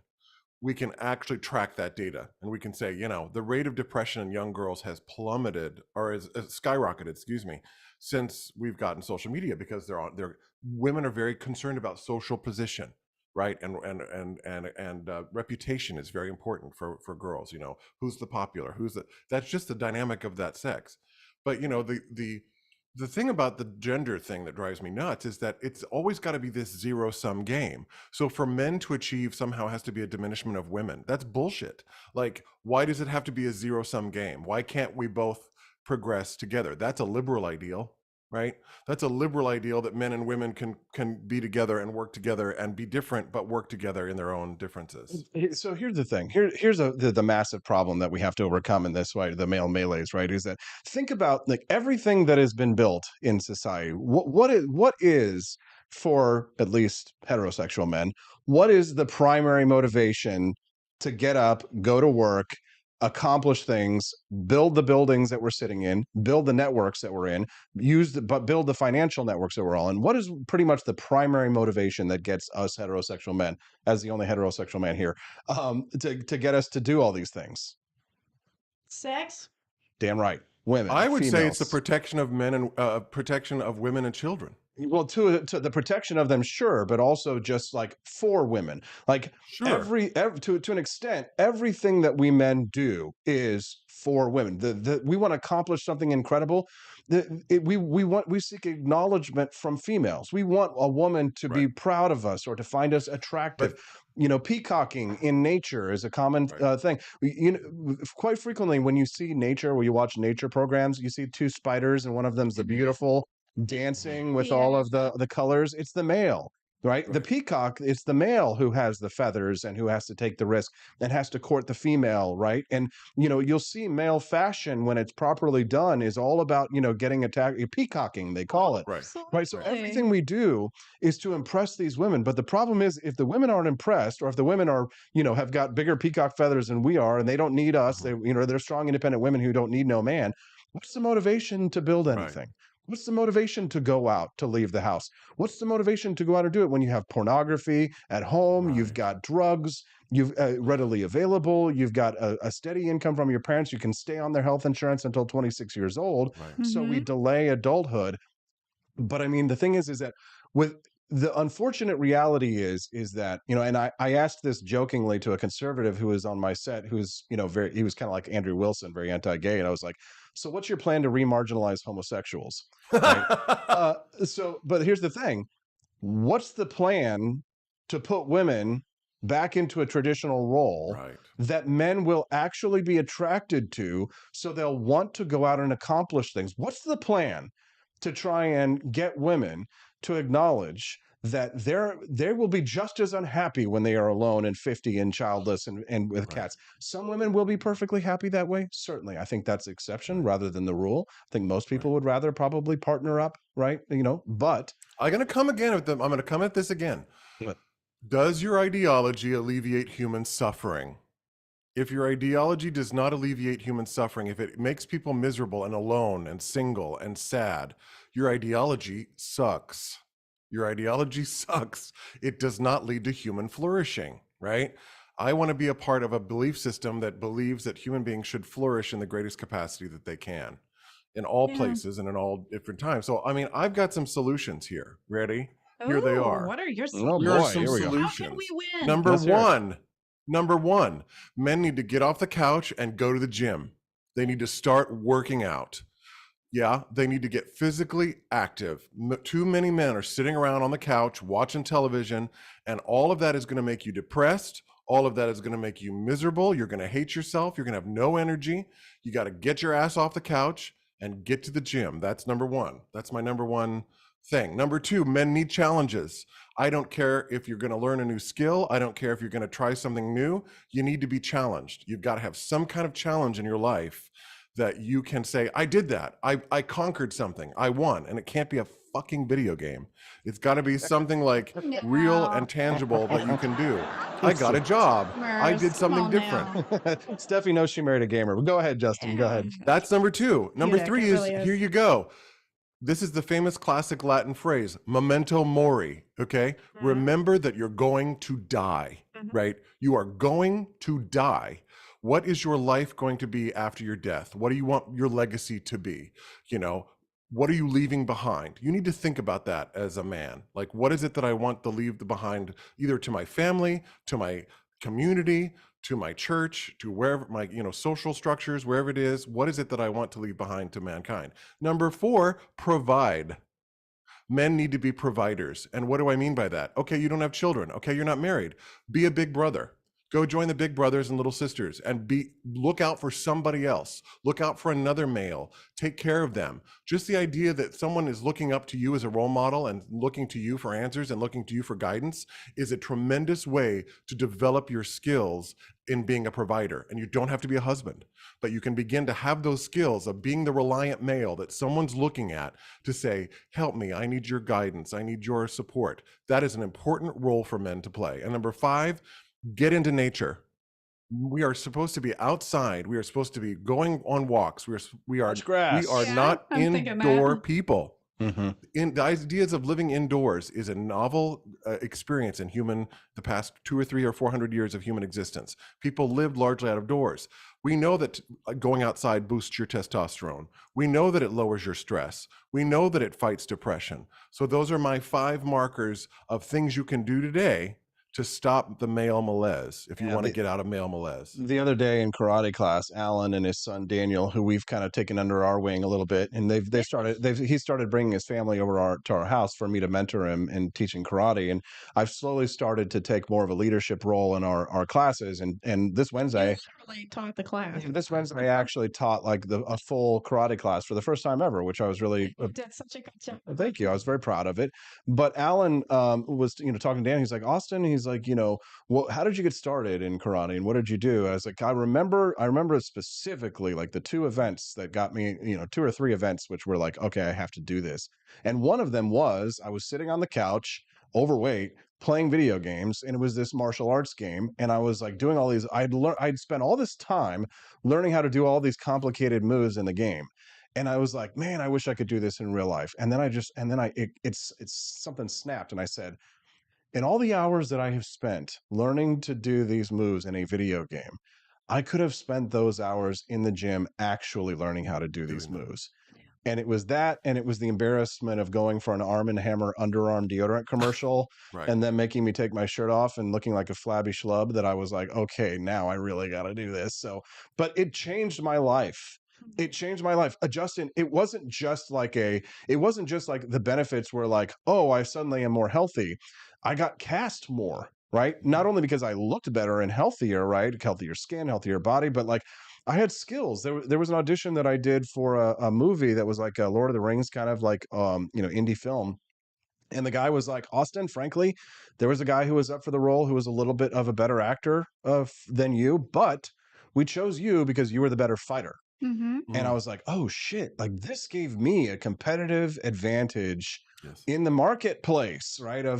And like, I can't tell you how many, like karate is I've only ever had to use it once in a self-defense situation, which gave me a shit ton of confidence, of course, after that. But the real benefits of martial arts have been that like I have more energy to like run upstairs. Yes. I've slipped on ice and caught myself by landing properly without, falling correctly.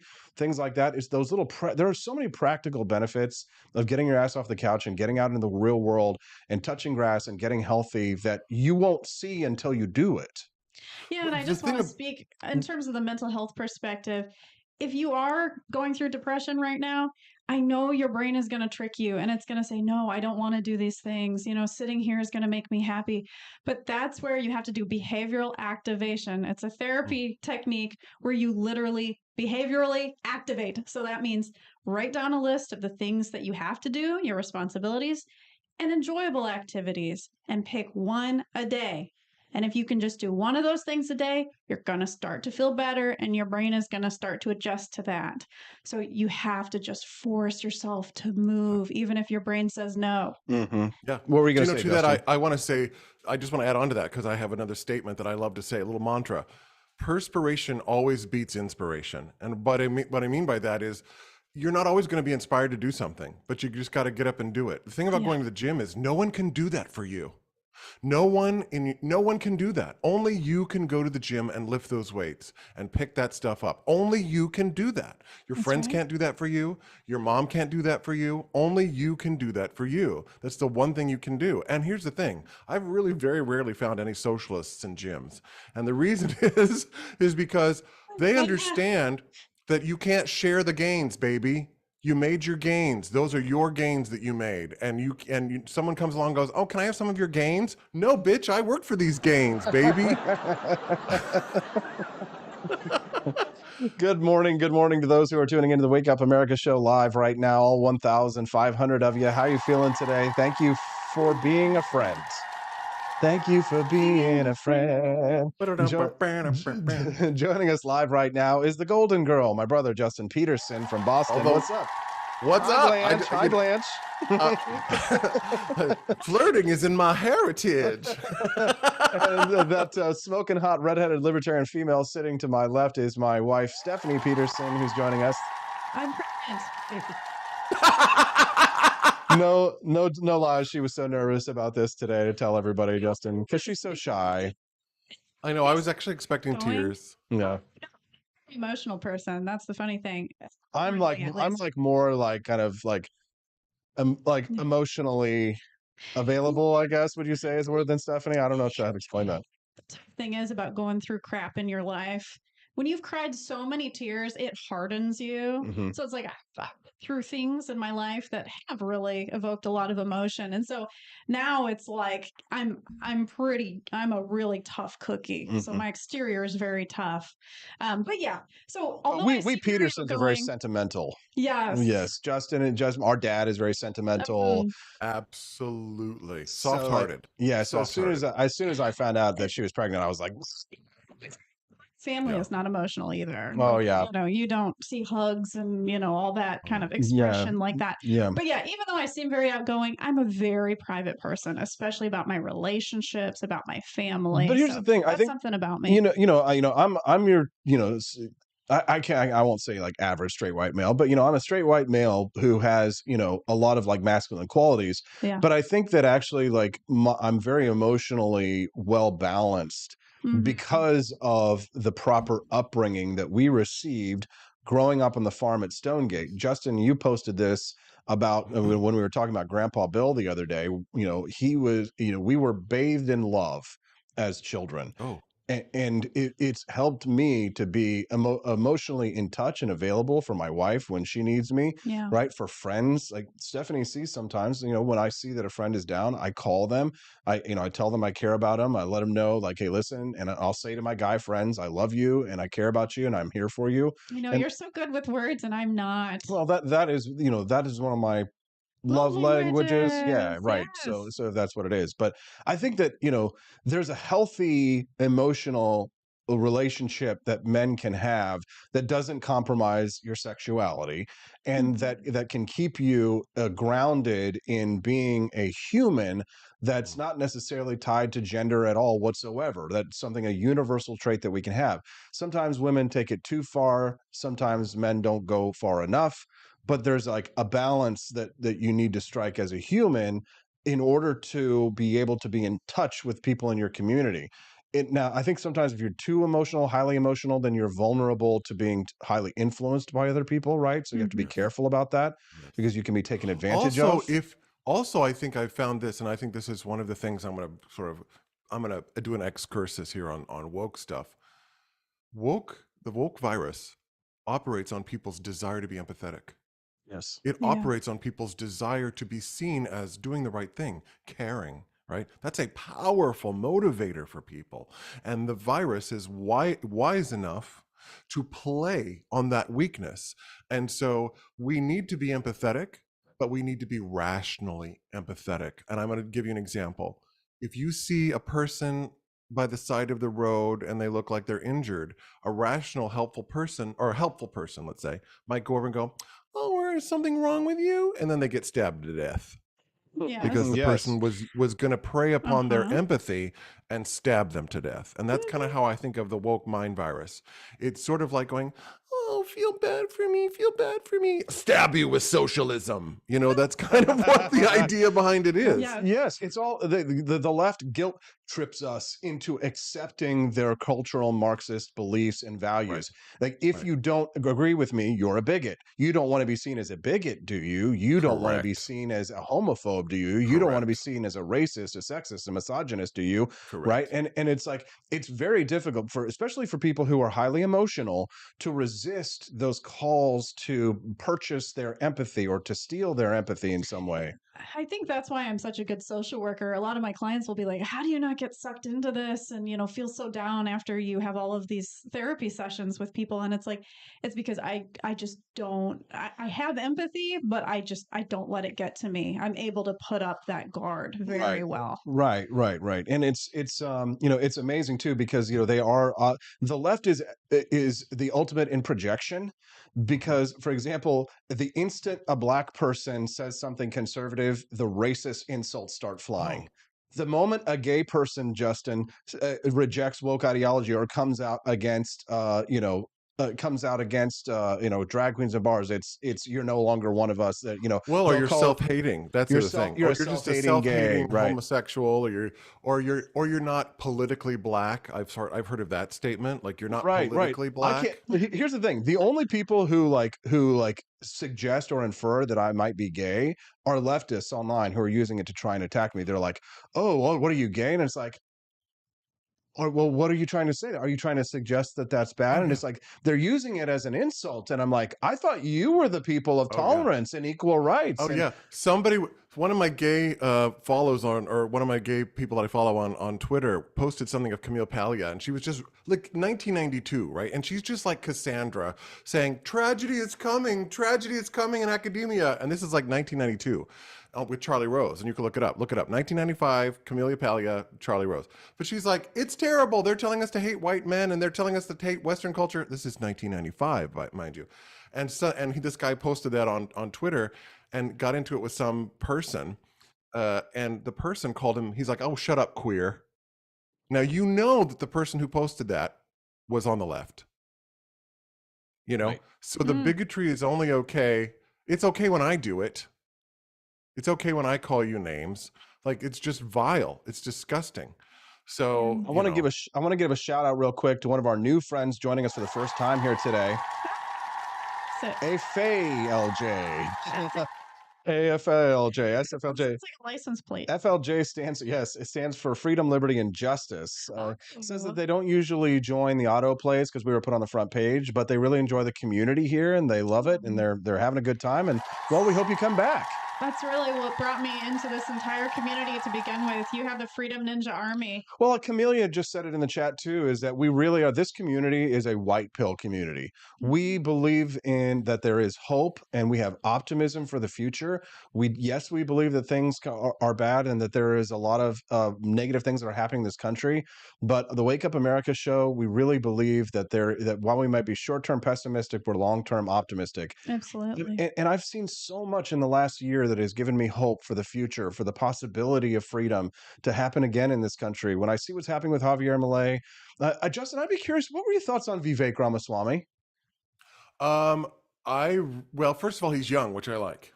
Okay, and thing is about Vivek, I'm going to say it right because I'm not one of those assholes. Vivek like cake. Yeah. Vivek like cake. Yeah. I want to see someone who can tangle with the press and be playing above their heads, because he knows the game. He knows this whole cultural game, and he is such a master to me of how the skillful turning of the screw on these people, to get them to be, because they try to do these gotchas, right? It's like, and he plays so far above their heads, which I love to see. And I want someone like that who understands how the game is being played, not someone who's on their back foot and doesn't know, what's the internet? I don't want someone in public office who's not he's already gotten Donald Trump to come out and say we need to ban central bank digital currencies, right? Prevent the central banks from controlling our money supply and being able to turn off our money at a moment's notice. Completely agree. And that's the game I want to see more people like us play. I wish that people who shared my ideas had the same kind of ambition as Javier Milei or Vivek Ramaswamy, because too many people who I agree with, they want to maintain their purity, their ideological purity, so they don't engage with ideas because they're afraid if they have to compromise them for whatever reason, then they'll be tainted, which is a cultish view of things. As you're saying things, right? You're not a real libertarian. You were talking earlier about, getting everything you want in a president. And I put in the comments before I signed on, you can't get everything you want in a freaking spouse. Right. You're not going to get everything you want in your husband or your wife, but you're going to live with them. But you think somehow you're going to get everything in a president? Give me a break. Oh, yeah, that is a really good point. Yeah, that is a good point. We think all of these heroes, right, need to be perfect. And they're not. It's impossible. And that's what creates more marital stress than anything. It's like, well, you're not the person I thought you were. Yeah, well, who'd you think I was? Oh, and also people say things too. Somebody has, a lot of DeSantis supporters are mad at me because I'm not supporting their guy. And they're, somebody said to me this morning, 2016 Austin would be very ashamed of 2024 Austin. And I'm like, first of all, you don't know me. And second of all, like, if you're still, somebody says, I'm still the same libertarian I was at 18. I'm like, then you're an idiot. You haven't learned. You haven't experienced anything. You haven't grown. You haven't changed your views on anything. Like that shows that shows a retardation, not an evolution, right? Like I mean that literally and figuratively, right? It is the small mind. What a petty philosophers and divines, the hobgoblin, right? Yes, the inconsistency is the consistent. A foolish consistency is the hobgoblin of simple minds, right? Silver Lines changed my life. It made me feel confident to change my mind, especially when I was not a vegetarian anymore. I'll tell you this though, Justin, like living life according to that philosophy, as Ralph Waldo Emerson identified, it is the difficult path. It is. Because with consistency, a great mind has nothing to do, right? But when you're inconsistent, as I sometimes am, and people will tune into this show and they'll be angry with me, you're not saying the same thing you said 3 years ago, 5 years ago. You're not the same, Austin. It's like I don't know you anymore. Well, this foolish consistency that some people have, you can be like Bernie Sanders and be consistently wrong, right? Consistency in and of itself is not a virtue. But the problem is, Justin, and I think this has stunted my professional growth to some extent, is that you are sure to be misunderstood. You are sure to be misunderstood because people will be confused by what you have to say. And I'm not trying to lift myself up to the level of these names, but this is the quote from he says, Pythagoras was misunderstood, Galileo, Copernicus, every great and pure soul was misunderstood. Speak it. And I do think that has, that definitely has slowed the growth of my professional career to an extent, because I think that by not sort of kowtowing to a consensus of a cultish minority, then you do place yourself up for extrication from the community. But we don't fall into a collective. No, and you're touching base with another thing that came up in that Kamel Palia interview last night that I watched, which was that she said, people would say, well, why don't you live in New York City? Why don't you just come and live in New York City with all the other intellectuals? And she says, if you really want to be an intellectual, there's nothing worse you could do, because what are you going to do? You're going to hang out with a cadre of people that think just like you. And are you really going to be an intellectual if you're just repeating what everyone else is saying? No, you've got to be away from the masses and the hoi polloi and get away from people and be able to have your own thoughts and your own ideas about things as a individual. That's the responsibility of owning yourself.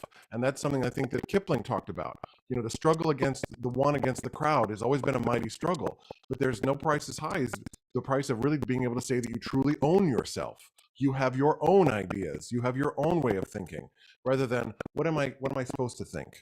What am I being told to think? I can't believe we're like mentioning Kipling here on this show in the morning. Jesus, you made a big brain Friday, Justin, for sure. I'm always, wherever I go. It's the only thing about me that is big. I was a libertarian. Sorry. Anyway, I've got jokes. It's the libertarian that I was when I was 18, I started becoming a libertarian in like 2009-ish, in my early 20s. I was so mean to people. I used to yell at everybody. I would post, articles from like Natural News and InfoWars on my Facebook and be like, the world is crumbling, and like people would literally stop being my friend because of it. And so I had to learn the hard way that was not how to be. So I'm a very different libertarian now. I'm much more into compromise. Here's Rudyard Kipling's quote. He says, "The individual has always had to struggle to keep from being overwhelmed by the tribe. If you try it, you will be lonely often and sometimes frightened, but no price is too high to pay for the privilege of owning yourself." Amen. Wow. Perfect. What is it? Didn't you say a quote once? Like, I'd rather be like yelling alone than with a crowd. It was something about like I'd rather just be alone, like speaking my truth. You know what's funny is you're saying that, Stephanie. It reminds me of. I always my favorite little joke, not my favorite. One of my little favorite quotes to say is, "There's nothing worse than a neophyte in a new religion." Like the person who is newly converted is usually the person who's like the most like obstreperous and the most vocal about their belief system. It's like the person who starts keto, for example, will be like, "Oh my God, keto diet! Everybody should be on keto." Yes, it doesn't matter what it is. It reminds me of that debate I did with that Clint Russell character recently on Israel, and I had him on my show and things like that. And he's kind of a new libertarian and stuff, and he's just so angry. He's here to police my libertarianism, right? And I've been around for like 20 years, and it's kind of like it's quite annoying. But I get it. You've got to, and you do have to kind of nurture the younger generation and sort of help them to get through like that early phase. I was there once. Stephanie, you were there. You were talking about it, right? Posting all your info. Listen, I was in the car, Austin. I remember. Yes, it's like 2008 or 2000, whatever it was. I mean, it was just at every turn, and I was just like, oh man, you were calling me out. Funny. We were in the car. I still remember this. We were in the truck or something with Dad, and this was maybe 2007 or maybe somewhere around there, 2006. I mean, and you were, and the politics, and this and that. And I said, Austin, I turned around, I said, Austin, you just need to stop acting and just fucking going to politics. And you did. And you did. So thanks for taking my advice. Thank you, Justin. And you ran for U.S. Senate. Thank you, Justin. Appreciate it. That was a smart move. Welcome. But now I'm here to see. That was me being a provider. Yeah, thank you, Justin. You did it. You did it. Well, because of you, Justin. Now I have my dream career where I get to do a little bit of everything. I get to sing, I get to act, I get to dance, I get to goof around. I have my own show, the Wake Up America show. He gets to make babies. I get to have a family. I get to have a family. How does that happen, Stephanie? Yeah, how does talk about it? How does Babby formed? Well, it happens like that photo that Elon Musk shared. Oh yes, did you see the picture that Elon Musk shared of me and Stephanie in flagrante delecto? I saw it. Yes. I saw it. Photos, yeah, I was just wondering how I could get pregnant. How do I get pregnant? Does one get pregnant? The funny thing is that so I retweeted that picture of like the topless chick in her underwear and the guy that are on the bed watching Javier Milei. You see her butt. And I was like, how did you guys get this picture of me? Blah, blah, blah. And then Javier Milei actually liked my tweet where I said that. So it's so funny. Clearly he likes bedroom talk. Yes, he does. I mean, here's the deal. Like, I always laugh. I'm like, that's the president of a flippin' country. Like, whenever I'm like, because I'm like, whatever politics aside, I'm like, just the idea that a president of a country is like, I like this post. I'm like, that's kind of badass. It's kind of badass, and like, apparently, I'm like one of like only maybe 2 American like English speaking accounts that he actually retweets. Like there are no other like Americans that he retweets on the regular, but for some reason he likes me. My buddy Alejandro said that he used to be really into American politics before he really started working himself. He says that he thinks he probably knows me from my presidential run. That's so cool. Right. So he might have been following me since then, which is pretty cool. But I am hoping to be able to get a trip, and I do want to bring friends with me. I'd like to plan like a Missouri delegation trip to Argentina later this year after we have the baby and we get things sorted out, maybe this coming December, because they're going to have a conference there. So hopefully we can gather together friends who want to go down there, maybe invest a little money into some businesses while we're there, maybe go try some wine in Mendoza, maybe go dance a little tango in Buenos Aires and have a good time. So if anybody is interested in that, keep in touch. We are coming up towards the end of the show now, and it's time for us to say goodbye. Justin, is there anything else that you'd like to share with our audience or our listeners before we let you go? No, but I just feel like don't be a collectivist. don't be a shit leftist, as Javier Don't would be a say. shit leftist and don't be a shit rightist. I mean, Jiminy Christmas. Just don't be shit. Just don't be shit. Mierda. You can be the shit, but not shit. Yes, please. Justin, and go to the gym. Justin, Justin, you are a great voice teacher. You also publish your own works and writings on a Substack. Why don't you, number one, share that with us, and two, learn how to plug your stuff a little bit better when you got 1,000 people watching us. Oh, hey, no, yeah. No, listen, I write on vocal Plug. pedagogy. I write on vocal technique. I'm a voice teacher. That's my trade. That's what I do. My Substack is my name, Justin Petersen, Petersen.substack.com. There is no political crap in my posting. So it's a kind of, if you want a respite out of the world of the political scene, come to my Substack, because we don't talk about that shit. We talk about music, and we talk about arts, and we talk about history. You know, if you want to deep dive on that stuff, that's kind of what I do. I'm just starting to build this out. In the past several weeks, I've just gotten over 200 subscribers. I'm now getting paid people. I'm getting paid subscriptions. I mean, it's crazy. It's already January, and literally in the past, I've only had 2 posts. So, you know, it's starting to pick up. So I'm really excited about it. Congratulations. Yeah, congrats, Thanks. Justin. And I hope do us a favor and go to the Rumble chat after this. Drop your Substack before we end the show here in a few minutes so people can go and click on that link, okay? Cool. Love you, brother. You want me to do that? Yeah, you do it, Justin. We won't Okay. we'll be out next week, so no show next Friday because we're going to California to see the in-laws, but we will be back the week after, okay? Sounds good to me. All right. Thanks for having me on your Bye, show. Justin. Love you, bro. Appreciate Bye, it. love you Freedom too. Family Friday. Isn't he great? Frickety over in the live stream chat actually gave me a good idea. He says, make a documentary for your trip to Argentina. That should be our next That would be Argentina. awesome. I love vlogs, so I'm all about just documenting travels. I wanted to do that when we went to Japan. That's a good idea. Yeah, and if we can, I'll try and arrange an interview with Javier Milei. Wouldn't that be cool? I'll bet I could get it. Whoa. So maybe later this year we go to Argentina with little baby P for Liberty and take him on a tour.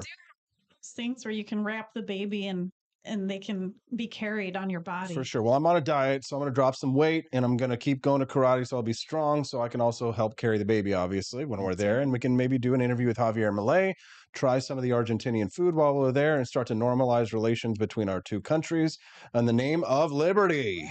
Yeah, maybe we should name our kid the middle name Javier.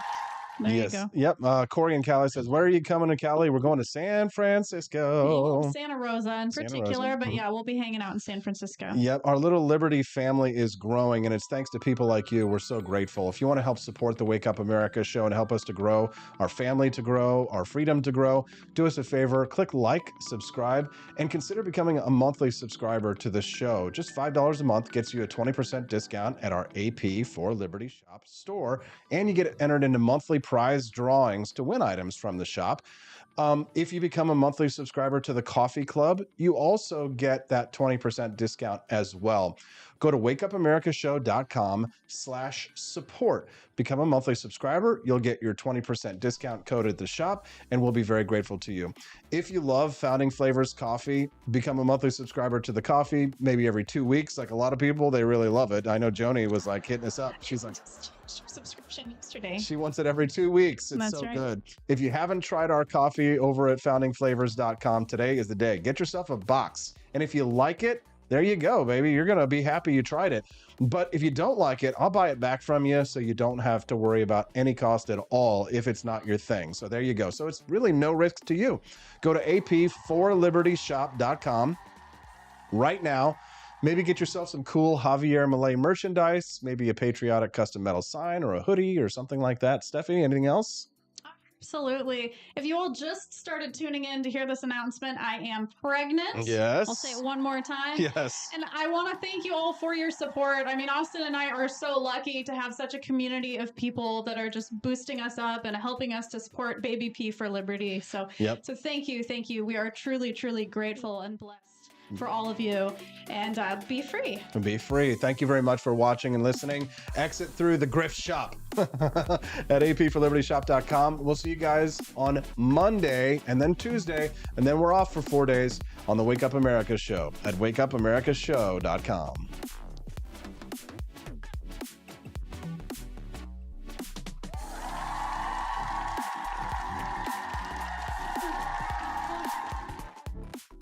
expanse of time, a year might seem like a mere moment, but oh, what a year it's been. In September 2022, Austin and Stephanie Petersen embarked on a journey to wake up America. They began humbly, with just 20 souls tuning in, learning, listening, and though challenges arose, like the looming shadow of YouTube demonetization, their spirit never waned. And now, thanks to you, thousands rise with the sun to join them, to listen, to engage, to be a part of a community.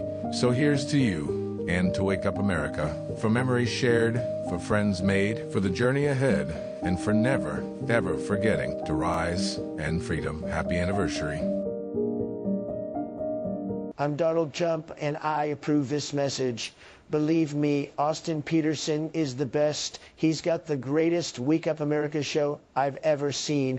Whenever I tune in the mornings and watch the live stream, let me tell you, he has got the absolute best content. I love his guests. It's just a total blast to watch, and I highly endorse and recommend the Wake Up America show. It's terrific, believe me. Is the outdoor of your home about as exciting as a library? Then spice it up and unbore your space with our custom metal signs. Crafted with love and a bit of libertarian magic, you can customize your own metal sign at ap4libertyshop.com. So head to ap4libertyshop.com, customize your own metal sign today.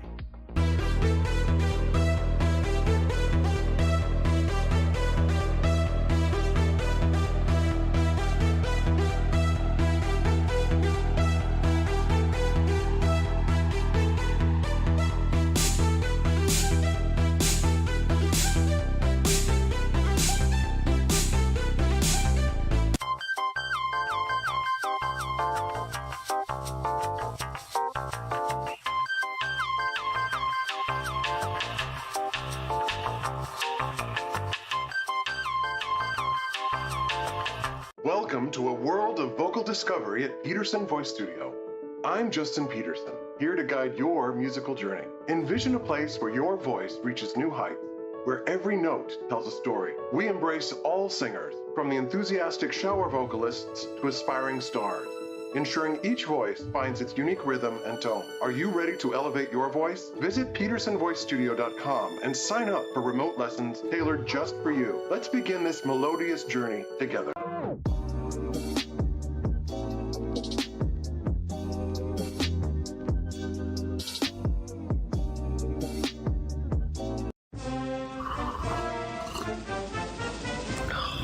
Tired of spending your hard-earned money on woke corporations that don't share your pro-freedom values? Fed up with sipping liberal lattes and progressive cappuccinos? Introducing Founding Flavors from AP4Liberty Shop. Get your day started with Washington's Revolutionary Roast. As robust and principled as the man himself, this blend is the shot of energy heard round the world. Or maybe you want to taste the fervor of freedom with Adams's Patriotic Perk. It's as dynamic and balanced as the U.S. Constitution, sure to awaken your spirit of liberty. For the aficionados, we've got the Jeffersonian Java, a complex mix of flavors that speaks volumes about your refined tastes. And don't forget Betsy's Liberty Lullaby, our decaf option, crafted with the same care and dedication Betsy Ross put into our Star-Spangled Banner. This blend lets you enjoy the taste of freedom anytime without losing sleep. No woke beans here, folks. Just pure, patriotic, pro-freedom flavors brewed with love for liberty. So why compromise your principles for a cup of coffee?